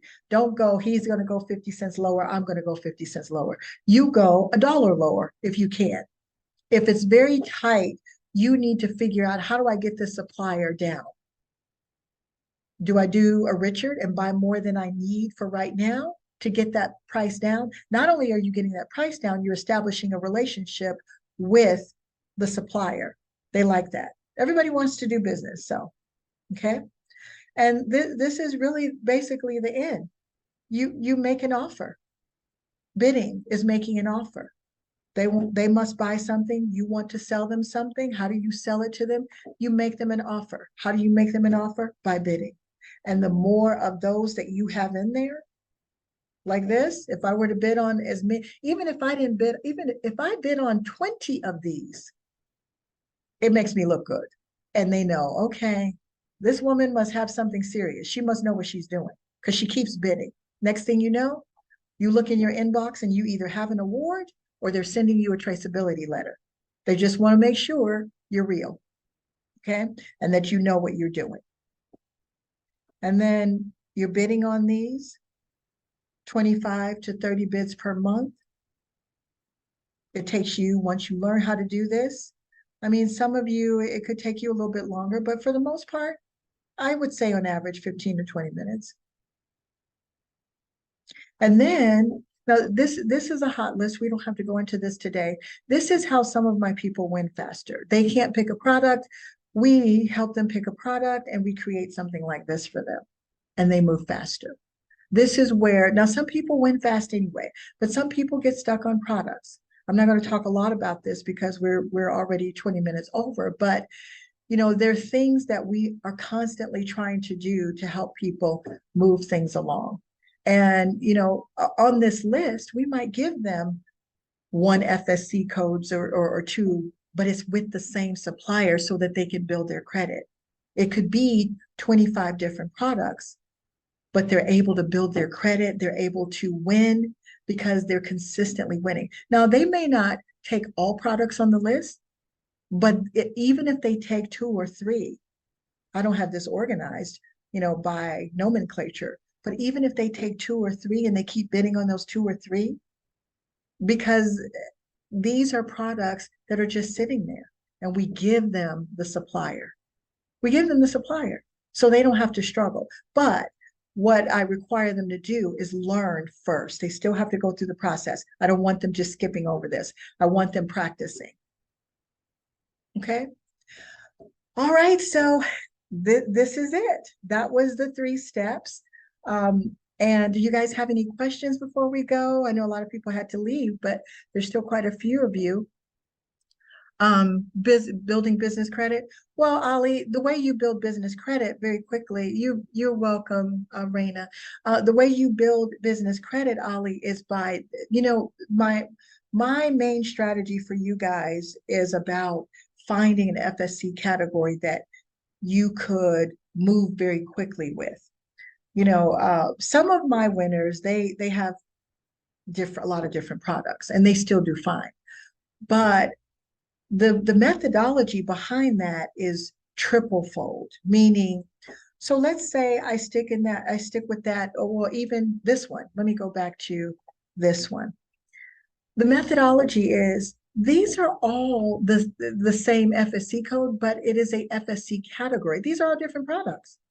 If I find 1 or 2 suppliers that are connected to I could start working with, just one, I could probably win 10 or 15 of these just by working with that one supplier. That's why the supplier relationship is important. It's not hard to find, but I could go through vetting 10 suppliers and only 1 or 2 are going to be any good. Well, we take some of that away because it's a lot of work. It's a lot of time. I know suppliers that I know they're not going to give you a hard time. I know this is their product. So Tiller, as a manufacturer or supplier, I know they have adapters. I know they have battery chargers. I know they're not going to give you a hard time. I know all you have to do is set up an account and get your own pricing. So you're moving faster, and you're moving faster by bidding faster more often. You're not stuck. The next thing you know, Tiller is giving you credit, even if it starts at $5,000.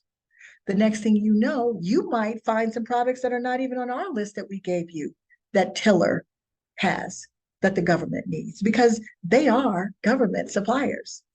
They're approved, the ones that we give you. We don't just give you anybody. We get, or somebody that we don't know things about them. So that's how it starts. The bidding consistently, working with that same supplier or suppliers.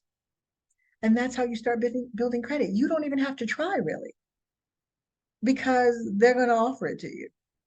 That's how it works. And if they don't offer it to you, you ask them, how can I get it? I've been with you, I've bought 6 things with you or 5 things with you. How much credit can I get? Most of them will give it to you. And it has to be in your business name, though. And you're creating credibility with the contracting officers and with the business suppliers. There are some companies out there, the ones that we work with, that we tell you guys about on the hot list, they're like us. They just want to make money. They want to do business, not these petty small manufacturers. And the funny part is, some of these small manufacturers that make things, you can get them from some of the suppliers that we know about. Because, a Tiller or a Snyder, as an example, they're not small-minded. They sell everybody's stuff. They will sell products that you didn't even know they had, and you see it on the government side, and you come back and you can get it from them. So, or you can look at their other battery chargers and say, oh my God, they have not just this battery charger, they have a lot of battery chargers. Now I'm going to go research battery chargers under, under 6435. See if I can find some more battery chargers to buy from my supplier. That's my methodology. And that's how it works. That's what I tell people to do. Stop worrying about money. Just keep winning. Start small if you're concerned about money, but win small, because those small wins turn into credit too. You're a client, you're a customer. They want you. So, okay, we have a couple more questions. This was great. Thank you guys for hanging in here with me. How soon after the contract award does the government pay the winner? Well, we are supposed to be paid within 7 to 14 days of small businesses. Obama did that too during during the housing crisis, when because he knew one of the reasons small businesses didn't want to work with federal was because they used to hear that federal doesn't pay timely. So that's a law, Rodney. It's actually a law. But realistically, in DLA, you should expect your first, until you learn the process, because you have to learn how to submit your invoice too in the system, the WAVE system, the PIDE system. Um, you have to learn to submit your invoice. I would say your first time you might get lucky and get paid within 7 to 14 days, but usually when people first start out, you're looking at least 20 to 30 days. I would put that in my mind. And then guess what's happening? You're winning consistently, so you're billing consistently, and you can deliver early. If a lot of these products, sometimes you don't have to deliver for 90 days, 100 days, but you can deliver early. You just let the contracting officer know, and usually they'll say yes. Okay, let me see if I have anything else. Um, I think that's I think that's it. Did I miss anyone? You're welcome. You guys were great. Thank you so much. You are welcome, and look for an email inviting you guys to join the community. And for those of you that would like to listen to the replay, we'll send it to you guys personally, but you will get a discount. That discount will be for only 24 hours. And then we might let you listen to the replay maybe for 48 hours. I was not planning to do that, but I can do that since some people. Oh, thank you, Curvin. Hi, Curvin. I appreciate that. Thank you. Do you have to register new products with the, well, no, you don't, unless it's something that they're focused on, but no, you don't. You don't, but you do have to, depending on what type of product it is. Like for me, FDA is all in my business. I have to work with the FDA to get 510K, to make sure that things are safe, that kind of thing. But no, it's not, people talk about paperwork. Yeah, there's a lot of paperwork with government, but it's worth it if you're making a fortune or planning to make a fortune. And it depends on if you want to be a real big business and when I say big business, I don't mean like thousands of employees. I mean, you have a multi-million dollar goal that you want to reach. And this is serious business for you. Yes.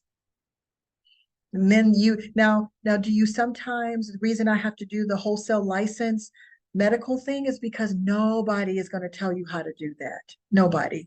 I tried to find out. I knew pharmaceutical, but I didn't know how to start winning in that category. I had to figure it out. Okay, so what does the contracting officer mean when he says you need a license? What kind of license? He didn't even know what kind of license. I had to go and just figure it out. There was nothing on Google. Chat GPT was not available a few years ago. There was nothing on Google telling me how to start a wholesale business with pharmaceutical. Nothing. Another secret, which I know we need to be in that space. So that's why a lot of you want to get in that space, but you can't get it because you got blockers. Ain't nobody going to tell you. They're not blocking per se, but they're not going to tell you. I had to figure out, how do I get manufacturers to let me sell their product to the government? I had to learn what to say to them. If I had not come from pharmaceutical, I wouldn't have known what an NDC number was, and nobody probably would have told me. So, I was kind of fortunate, in that way. So, okay, you guys, I do have to go into another meeting.